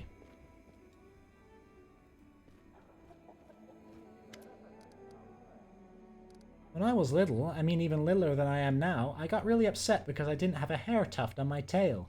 Now I realize that hair tufts are for babies. A tail that is truly awesome has got to have a rattle. Have we talked to you, Regil, since your... oh yeah, there you go. How are you doing without your squad or your rank of Paralictor? Regil shrugs his shoulders. It has given me little cause for emotion. I am a competent leader, but for me, leadership has never been an end in itself. Any position that allows me to effectively achieve my goals will suffice. As your companion and subordinate, I am no less capable of contributing to the fight against the Worldwound than I would be as an officer of a chapter. Okay.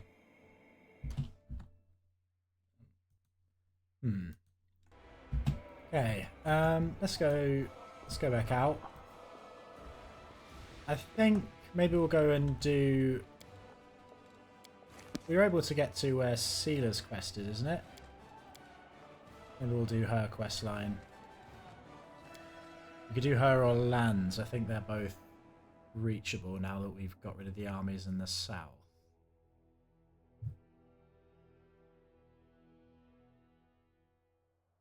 Oh, hold on. Another demon army approaching. Oh, that's level 9. The armies that are hanging around are getting tougher, aren't they? It's going to go for the Sinister Mansion for sure.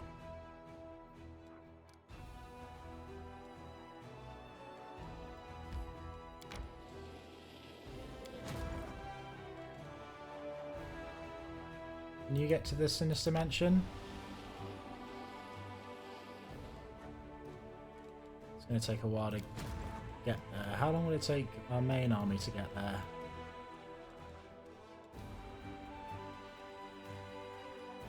We could send that over rather than going for those armies yet. Yeah, I think they might get there quicker. We'll send our main army over first.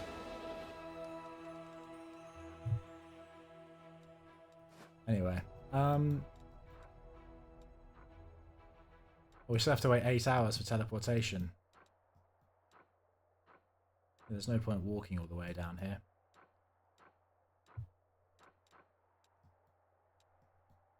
Okay. We've still got... Maybe we'll just skip a day then. So we can get our teleportation back. Sure, skip day. Oh, okay, we've got 2 armies coming in. So we've got one there. Where's our main army? You carry on towards the Sinister Mansion. Yeah, you're way closer to there.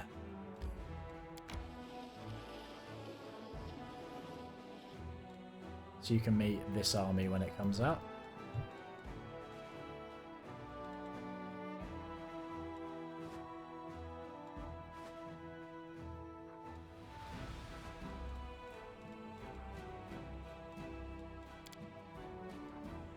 Whose is closest? Seelah's is the closest.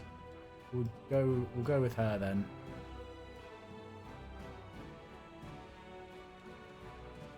What's it called? Lands Yathwatch.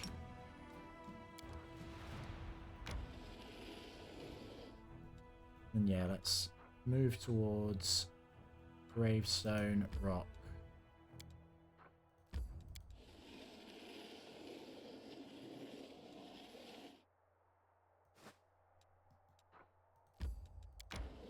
You go and break the siege.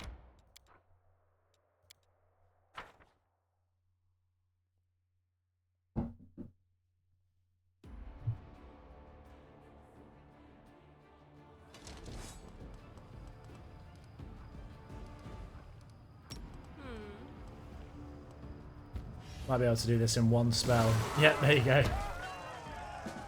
Easy.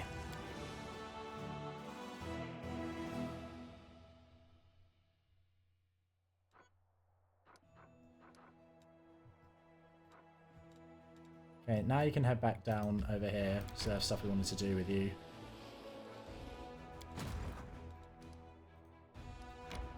You just go and meet that army right away. I don't have to worry about it.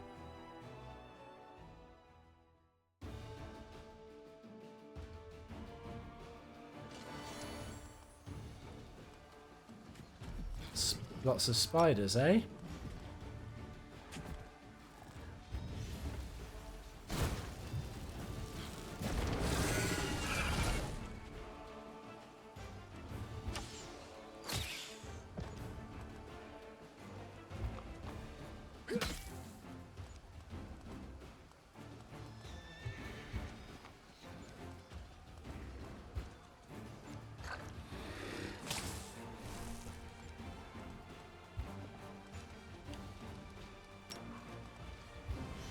Hopefully we can finish it off with the Scorching Ray. Yeah. Simple.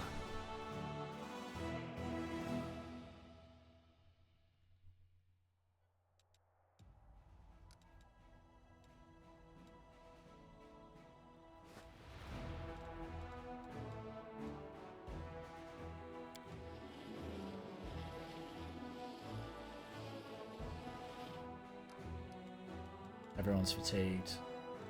Apparently Darren is immune to fatigue. How'd that happen?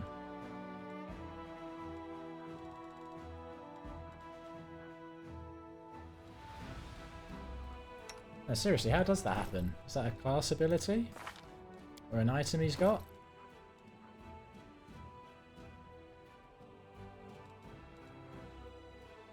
Oh, is it because he's got boots of free reign? Does freedom of movement stop him getting fatigued? No, we've seen him be fatigued before.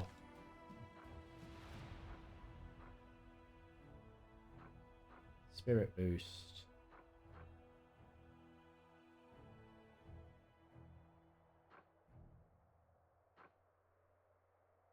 Oh, there you go. It's the final revelation. Upon reaching level 20, you become immune to bleed, death attacks, exhaustion, fatigue, nausea.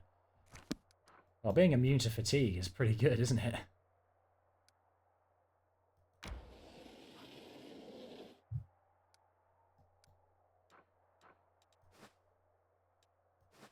In theory, anyway. Right, we'll rest first. Oh, more recruitment.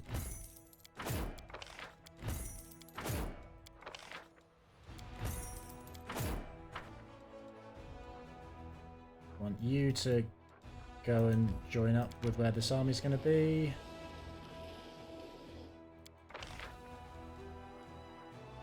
Assassins, what are these? War priests. Well, they do quite a lot of damage, actually. And they've got a heal.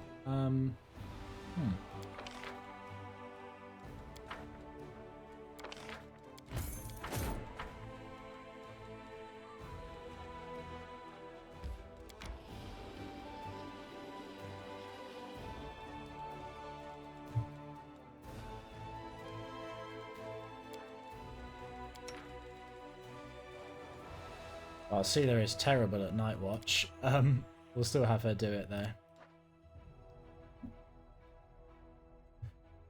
Being an ASMR, huh? Nice life if you get it. People love them. People always think nice things about ASMRs, about beauty and heaven and other good things. Tieflings, well, that's another story. When people look at tieflings, they think of the sweetness of sin. When they look at thieflings, however, they wonder where their coin purse is.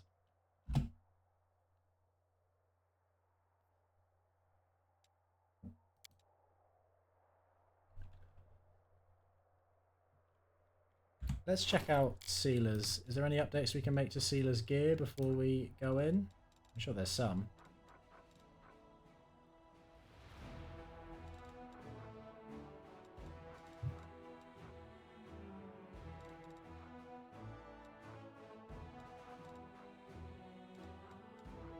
Let's give her a better headband of charisma for one. It's worth doing. Well, I'm not too worried either way. She's fine as she is. We'll just give her a nice cloak of resistance. Are there any... Saving throws against fear effects isn't that useful.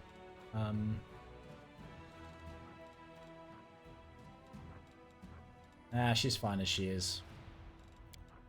Unless we've got a better longsword.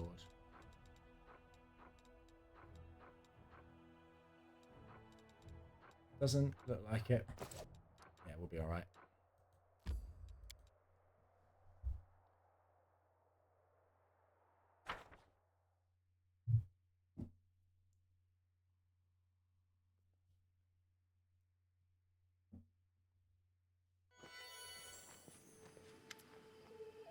We're finally here. This whole time I've been so worried, I just can't stop thinking about the stolen souls. Greetings, Commander. Elan greets you with the discipline of a soldier. He is calm and composed and his voice is steady. Oh, I guess his wife can die if we don't notice the demon plots before it happens. I kept watch, just like you instructed. They're definitely keeping the trapped souls here. I've seen the jewelry myself, but the place is well guarded. We'll have to fight our way inside. Yeah, and it won't just be a small skirmish. It seems like all the surviving cultists fled here from the wound after they lost in Canabras and Drezin. Jana stands next to Elan and tries to look confident. You can tell that she wants to prove herself. She's doing her best to regain everyone's trust. What is this place? What are we up against? It looks like this place belongs to those Baphomet creeps. Seelah points to a few familiar symbols. I knew it. I knew this was one of their schemes. It was too elaborate to be the Deskerites. Well, it looks like we're up against cultists, demons, the usual. There's one more thing I should mention. Derek's Sunhammer is here. I saw him at the entrance to the cave. He had the trapped souls with him, or rather the jewelry that contains the trapped souls. He was looking at the different pieces, holding their gemstones up to the light. I think he was admiring his handiwork. It's safe to assume that he's a significant figure within the cult, and that means he'll probably be a formidable opponent. We'll find the stolen souls. We'll give those cultists a good thrashing. We'll make those assholes pay for what they've done. I guess we'll stay here and guard the entrance so that you don't get stabbed in the back. But if you need help, we'll be there straight away. You bet we will. I'll never desert my friends again. Seelah beams at her two friends. For the League of the Inspiring Cart. I'm so happy that you're both here. We'll save the day, together. Right, let's prepare. Okay. I think it's for some reason when you cast Enlarge Animal on wolves, they don't change their size, but they do with the horse. And we did Legendary Proportions on Seelah. But she's too big to ride the horse still, even though the horse is massive. So we're just going to have this monstrous horse following us around. I would like Seelah near the front, actually. Either you can go on the sides.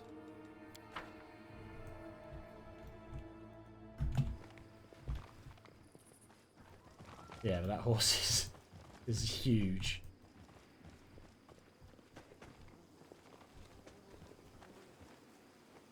Okay. Let's go inside.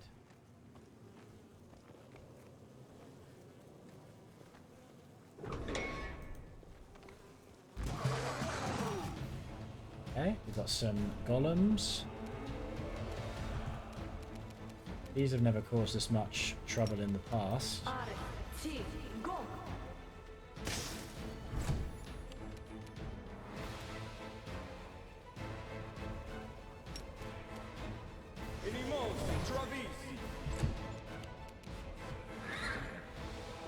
Is Roosh there? Oh, is she out of range for haste? That's unfortunate. Alright though. Okay, Darren, you come in.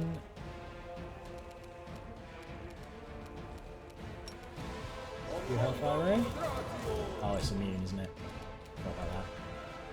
Okay, Seelah, you come and smack it. You too, Fenris. I'll be able to kill it. Brilliant. I remember you were also out of range for haste. A little annoying. It's okay. Mega Horse, you come in.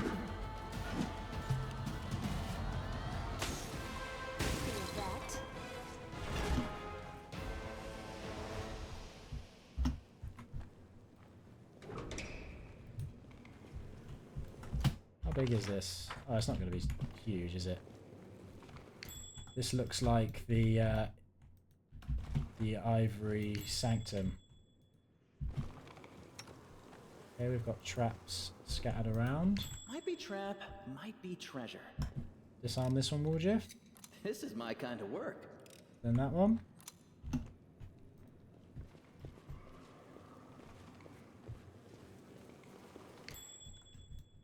Another trap, Warjiff. No, I want everyone to stop. Except for Warjiff. Whoa. What are we attacking? Oh, it's in that room. Okay, Warjiff, you still going... Oh! I meant to do that with Warjiff, but guess Ness did it. Okay. Stab you or zap you? Why not both?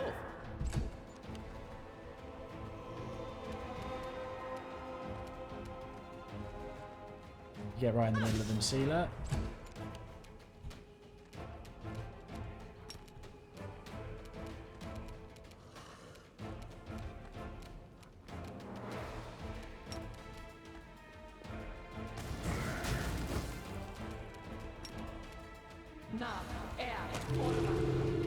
Nice. Effective instant kill there from Ember. Darren, try and attack. Rushla, you try and shoot this guy. It's okay.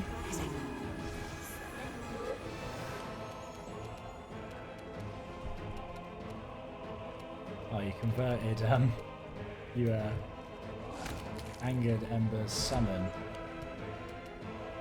It's a little annoying. You still have to worry about downsides of killing it, because it's just a summon.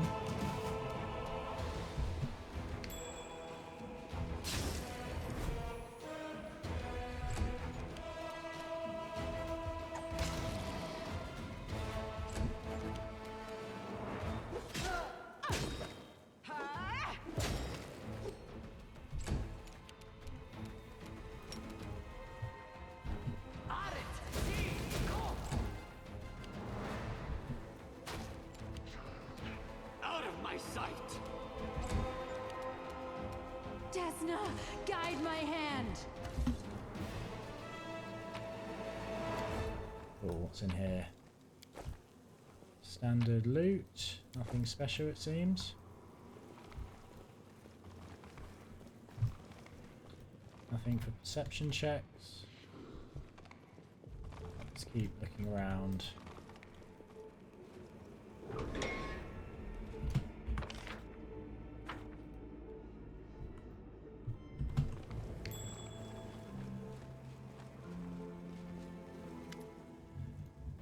Master Derek looks just as friendly and polite as he did on the day he welcomed you into his jewellery shop in Dresden. His attire is still rich and exquisite, but it now features a gem-encrusted symbol of Baphomet.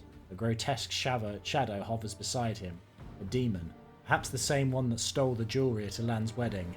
Ah, the victorious commander and her valiant companion. I was so certain that you had been swallowed up by the abyss. Oh well, life is full of disappointments. Cultists are so talkative these days. Why don't we skip the heart-to-heart and get down to business? The demon at Master Derek's side laughs nastily. Why, valiant paladin, don't you want to know what you've really been dealing with this whole time? He's not just a cultist or a demon worshipper. You're talking to the great master of the Templars of the Ivory Labyrinth. Well, I saw Nocticula kill Baphomet. Your lord died at her hands. I'm fully aware of the Lady in Shadow's capabilities. Forgive me for being blunt, but you haven't told me anything I don't already know. I do not mourn my master's temporary demise. His defeat is nothing more than a setback. We may be forced to retreat, but like the tide, we will always return. However, even the permanent death of Lord Baphomet would not sway me from my beliefs. Do you know why the Abyss is so beautiful? It spawns new beasts to replace the old.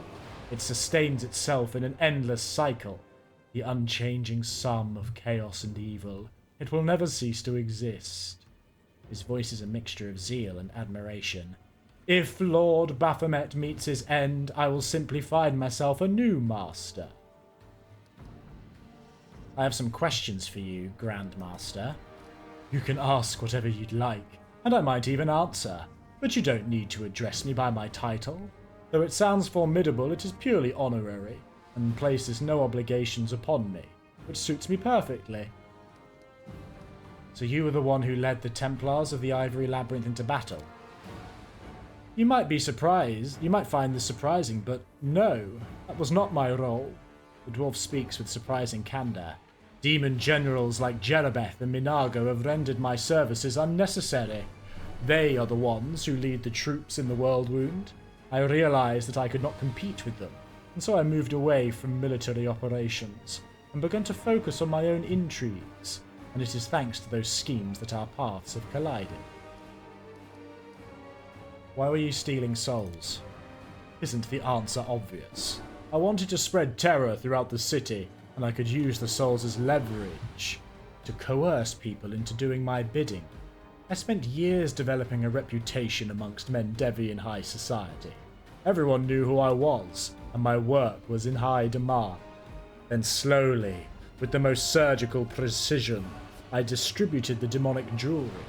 I knew when to sell someone a useless bauble, and when to give them something special. Then I ordered the demons to act. All of the jewelry had gemstones that were designed to ensnare souls. I told the demons to capture the souls of the jewelry's owners and bring them to me.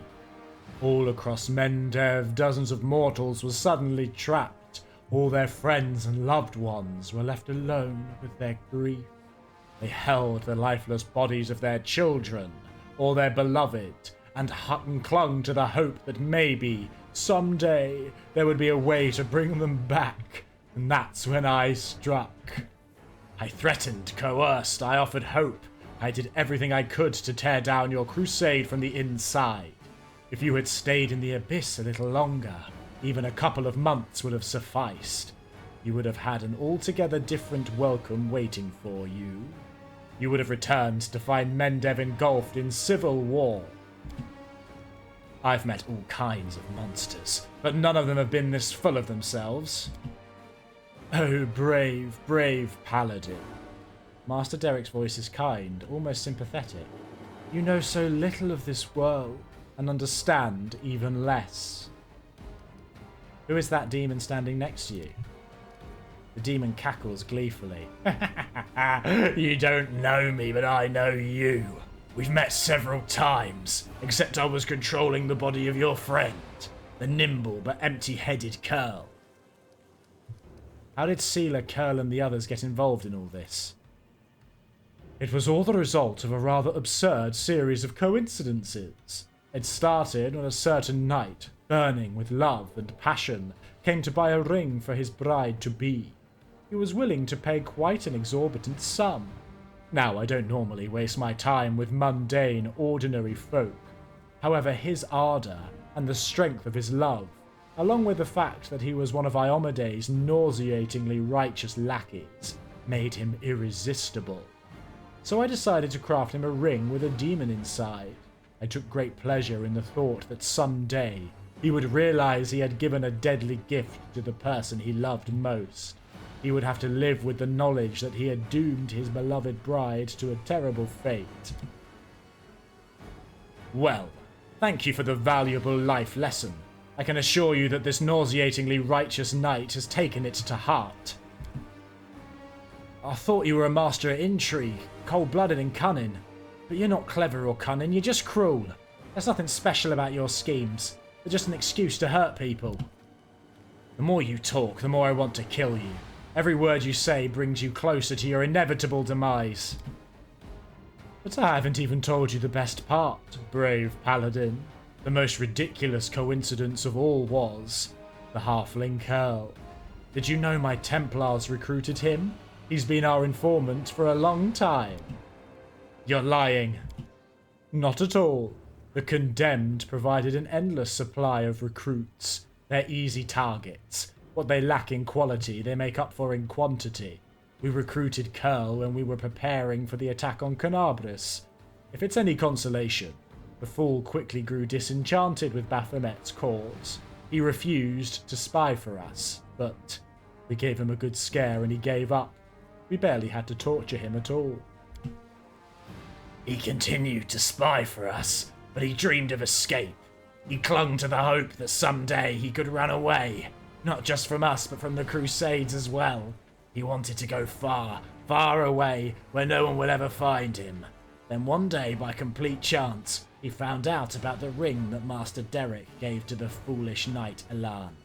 The ring I was hidden in. The demon chuckles maliciously. The idiot thought it was some priceless artifact. He thought that if he stole it, he could sell it and use the money to start a new life elsewhere. He went to the deserted camp, grabbed the ring, and gave me his lowly and lovely agile body, as well as the chance to have a good laugh. It was so amusing to pit the valiant paladin against a brave knight friend. It's time. No, I'm not going to offer to let him go. You're done. It's time we put an end to this whole affair. Look at your friends, brave paladin. Look at the commander, the Crusade's greatest hope. You have led them all to their deaths. These cultists are always so cocky. Like, do you know how many... I killed Discari. Like, come on. Do you really think you have a chance? Cover me. Okay, Arushale. You quarry the demon and then just start taking shots. I've only got one round of attack. Have you still got sense vitals? You do. Okay, do Ranger's Bond then.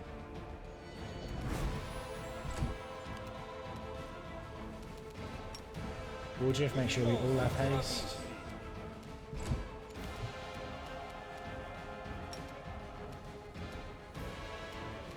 Ember.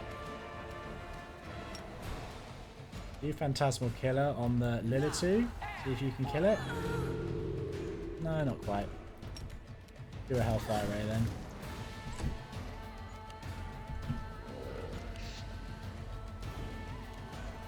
Seelah, what would be good for you? I'm going to do a Holy Sword on yourself. The light, take you.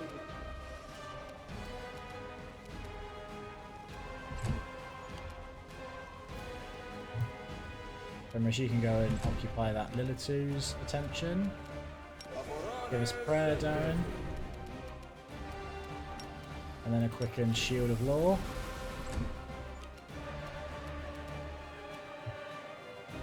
Elan, Horse, you can also back them up.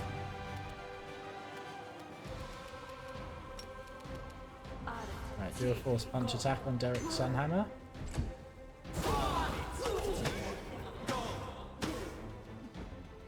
He's hitting pretty hard. I'll give him that. And doing Sicario, Sicaro is a bit annoying.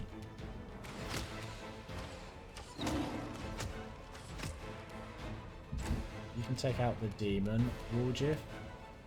Come and hit Sunhammer. And try Overwhelming Presence on them.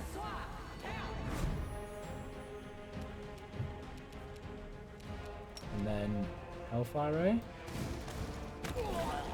Oh, he's finished off already. So much for your big talks, Derek.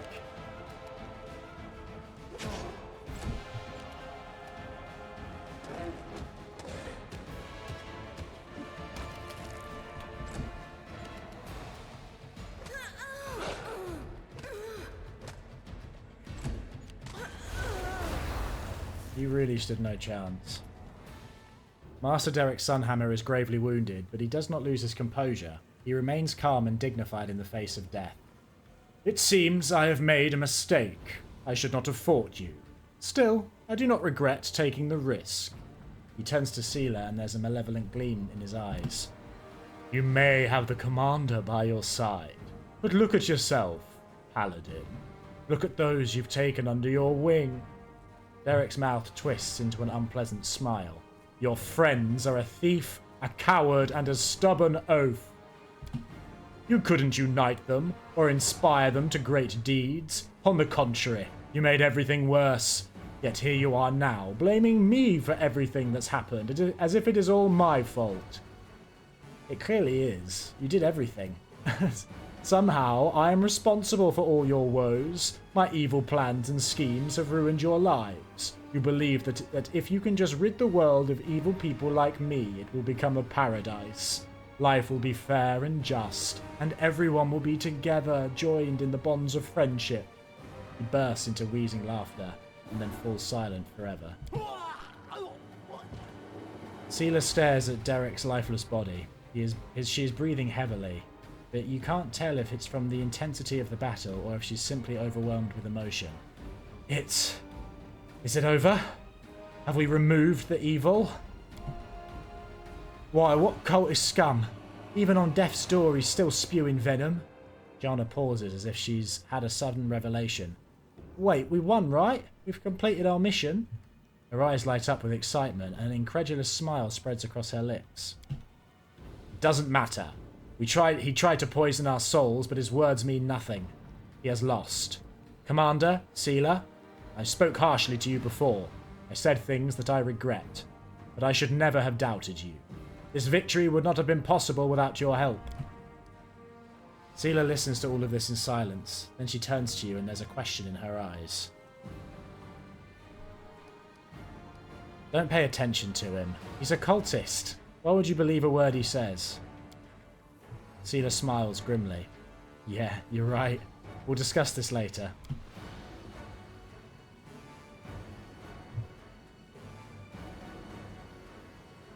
She picks up the bowl of jewelry and pours the contents into a pouch. Inside the bag, the gemstones gleam ominously.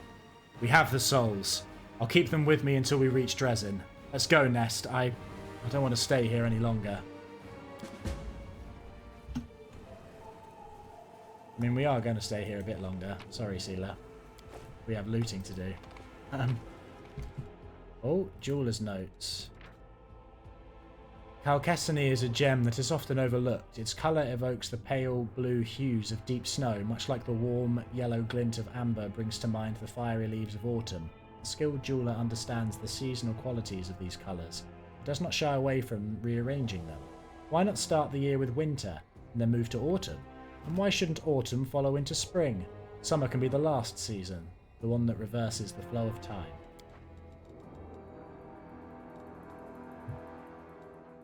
A red gem. There is something unusual about this red garnet. Its size and cut suggest that it was used for a specific purpose other than decoration. Okay. What's that glitter?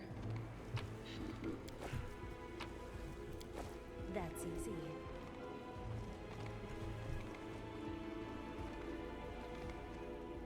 You know what? It's strange. I'm not scared at all. I think I've forgotten how to be afraid. We must remain vigilant. Baphomet servants can be quite cunning.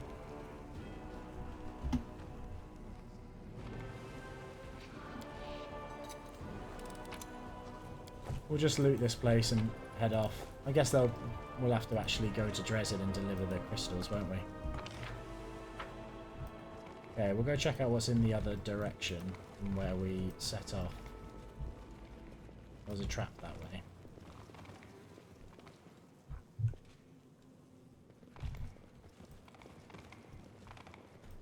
Be easy enough to get past. Fine.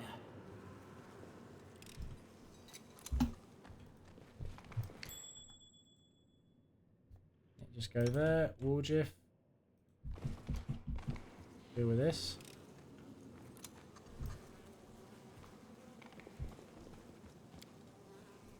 Oh, okay. Is this a puzzle? Looks like it. Is there a solution? There might be something on the walls, or... Oh, is this going to be... Actually, is this something to do with the letter that we just read? Hold on, he said about rearranging the order of the seasons. Let's see if that's... newest to oldest, please. She does not shy away.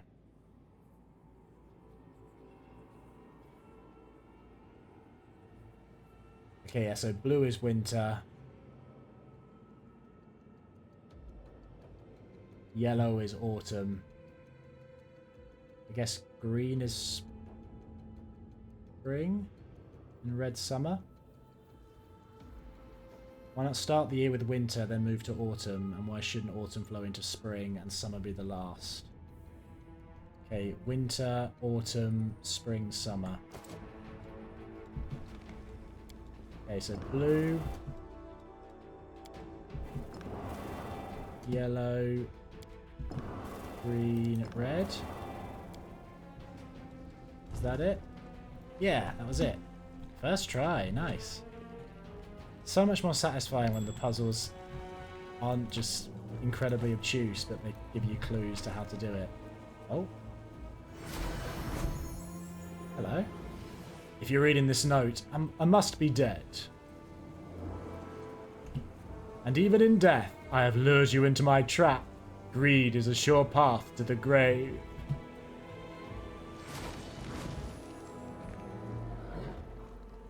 I'm not scared of just one demon. Is there going to be more? Let's have some fun. No matter how big he gets.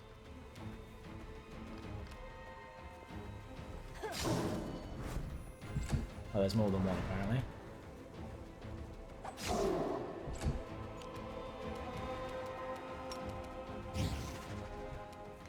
Make your peace.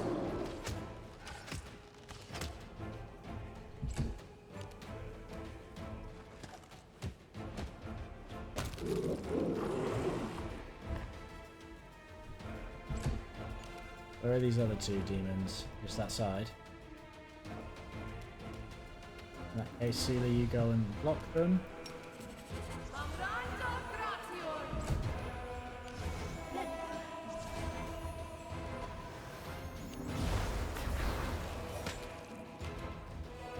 Oh, that thing really came at Seelah.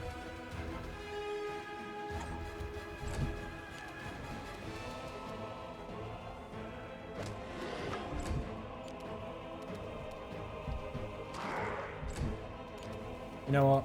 We can do this outside of turn-based mode. This will be fine. Urushley, I want you to target the invisible one. The rest of you can just go for the one on the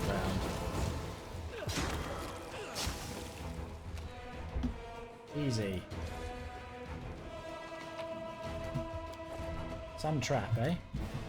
The mechanism of the rotating wall grinds heavily as you press on it. It looks like it's jammed. Oh?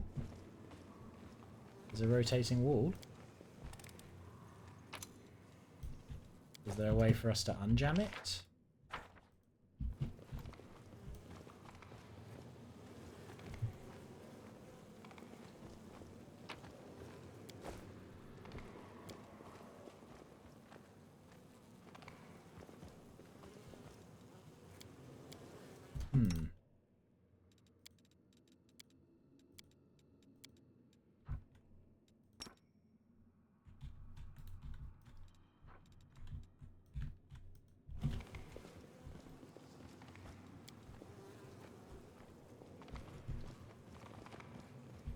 Oh, so here.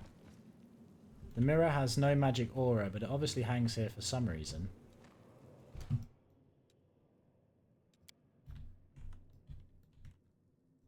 I'm suspicious.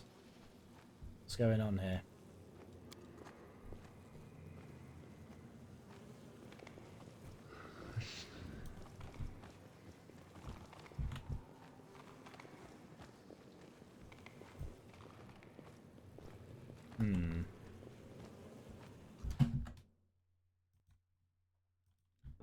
What if we, are we able to interact with these buttons again?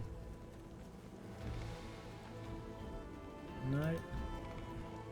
Okay, let's just go. Sure, it's fine, whatever it is. I think I'm just gonna finish off this quest line rather than save that for next time. So we'll go straight back to Dresden and I guess help the souls back. And then we'll leave it. Or we'll end today.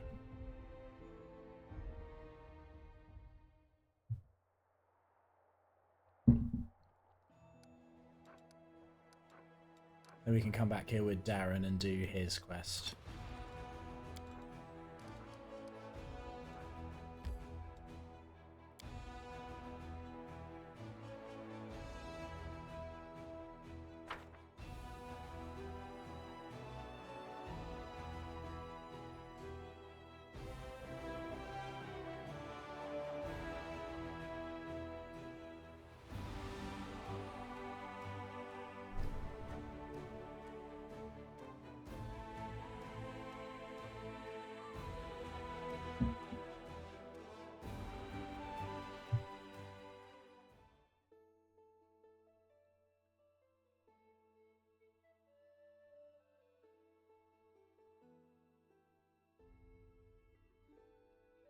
Oh, it's taking its time with this last 10%, isn't it?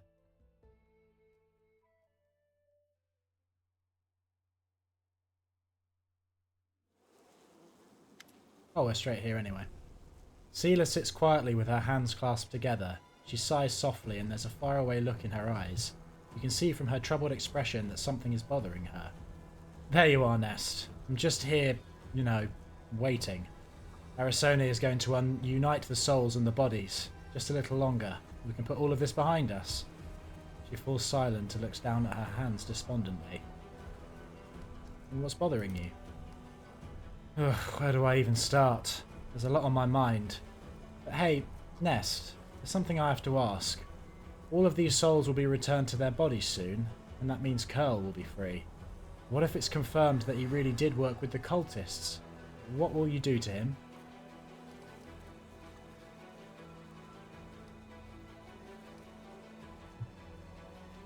Well, the chaotic option really stands out already. I will not rush to judgment. I want to talk to him. I'll listen to my heart and let it guide me in making a decision. Seelah nods. Her face is unreadable. Then let me ask you something else. How do you feel about me and the part I played in all of this? I talked everyone into going to the Houndheart's camp to get the ring. I protected Curl from Elan's blade and saved his life. I'm the reason he, or rather the demon, took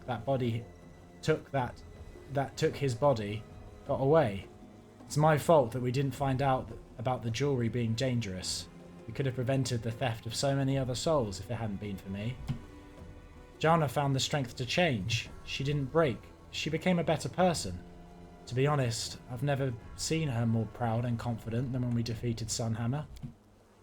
I'm just glad I managed to remain friends with Elan. We were able to help him and Kiana even though they were tangled up in the schemes of those demon-worshipping cultists. I guess everything's turned out alright. We'll get the souls back, everyone will come back to life, and we'll put all of this behind us.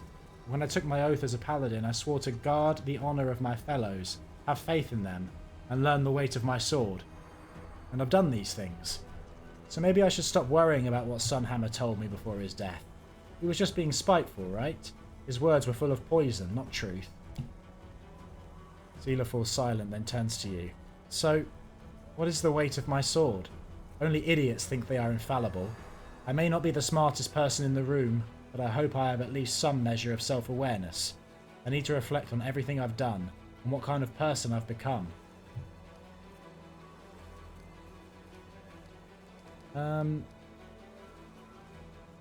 Yeah, I like the first option. You follow your heart. You always try to help others and do the right thing. There is no reason for you to feel ashamed. You have done nothing wrong. Seelah's eyes brighten. Thank you. I needed to hear that from you. Greetings, Commander. I'm glad you are here. We are ready to return the stolen souls to their bodies and bring these poor people back to life. We will need to help them get over their initial shock, and your presence will undoubtedly help ease their transition. First, however, I need your companion. Seelah, everyone is waiting for you. Seelah gets to her feet. She's still massive. Me? Why? Because we want you to set the souls free. We all agreed that you should be the one to do it. After all, you saved these people. You should be the one to bring them back to life. You're confusing me with someone else. I'm Seelah the block-headed paladin. I'm no hero. Like I said, it was a collective decision. We all agreed that it should be you. The loved ones of the victims, the Houndhearts, myself. And I'm not going to go back and ask them to find someone else. So stop arguing and let's go.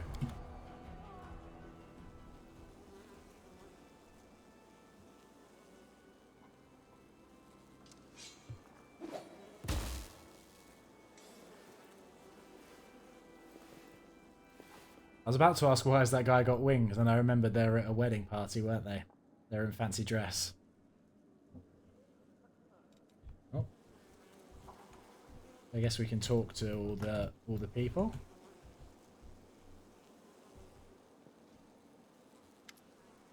Elan and Kiana fall into each other's arms, heedless of everyone else around them. Come on, let's give them some space. Yeah, we should go. Wait, Commander, Seelah, everything you've done. I can't thank you enough. Neither can I. See? That's why we make such a good couple. We have so much in common. Kiana laughs. We'll accept your gratitude in the form of strong drinks, but we'll wait to celebrate until after we've defeated the demons. So long, friends. Enjoy this moment of happiness, but don't get too carried away.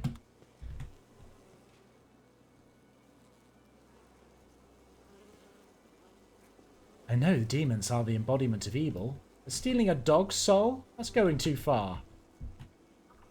You did get the dog back, right? Oh yeah, the dog's back. Good. What a nightmare this has been. Is it really over? It's hard to believe that I'm finally free. Always watch Where's your back. Curl? There you are. Guess we've got to talk to you. You see Curl standing among those who have been rescued. He's looking around awkwardly, shifting from one foot to the other, as if he's not sure what to do with himself. When he notices you and Seelah, he pales slightly, then takes a step forward. Thank you so much for saving me from the demons.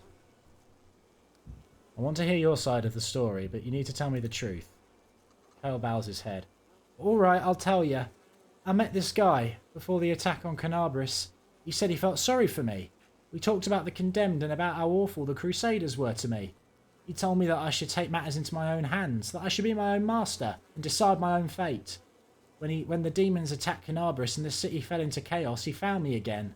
He introduced me to a few of his pals and called himself the Templar of the Ivory Labyrinth. He told me to spy on the Crusaders who were trying to take back the city. I didn't want to help them, but they threatened me. They even cast a spell on me. I don't know what it was, but it felt like torture. I curled up and sobbed like a baby. They told me that the city belonged to them now and that they'd kill me if I didn't cooperate. So I agreed. But I didn't want to, I swear. I really didn't. I wanted to run away. Thought if I could just get some money that I could escape the city. I could go far, far away, somewhere they'd never find me. The Crusaders could deal with those cultists. I just wanted to be free. And that's when I had the idea to steal Elan's ring. It was worth a small fortune, and I needed the money. I didn't want to hurt Elan. I didn't want to hurt any of you. But I didn't know what else to do. So I took the ring and, well, the demon took control. I guess you know the rest. I was stuck in the ring and that scumbag stole my body. Damn it, Curl. You could have told us you were being threatened by cultists. We would have helped. But I wanted freedom, Seelah. Curl sighs sadly. I'll be honest with you. I'm not much of a crusader. And don't get me wrong, I'm glad I met you, Elan and Jana. I couldn't ask for better friends, but I'm not cut out for war. I don't like fighting demons, and I don't want to die. That's too heavy a sentence for a simple thief. Seelah glances at you and says quietly, he has a point. The punishment should fit the crime. A harsh sentence won't change what's happened, and it won't turn him into a better person, after everything he's been through. If I let you go, what will you do? You see a flicker of hope in Curl's eyes. Well, you can bet I'm not going to steal or hobnob with the cultists. I swear. I'll swear it on anything you like. I've been thinking about Canabris. It would take a long time to rebuild the city.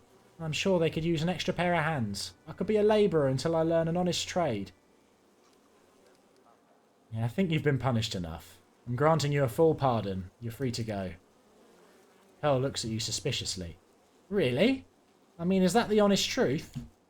Yep, the most honest of truths. Cheer up, lad. It'll work out for you. I say this as one former thief to, hopefully, another. There you go, Carl. You're alright. Wasn't Arisone here? Oh, I guess that ended the quest, so she's gone back to where she normally is. We could have talked to her, really, couldn't we? But, oh well. That's not that big of a deal. Ugh, cool.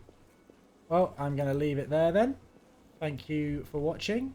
If you would like to follow the series as we're near the end, I'm going to be posting daily, so you can subscribe and leave a like or a comment if you're feeling generous. It would be very much appreciated. Yeah, thanks again, folks. See ya.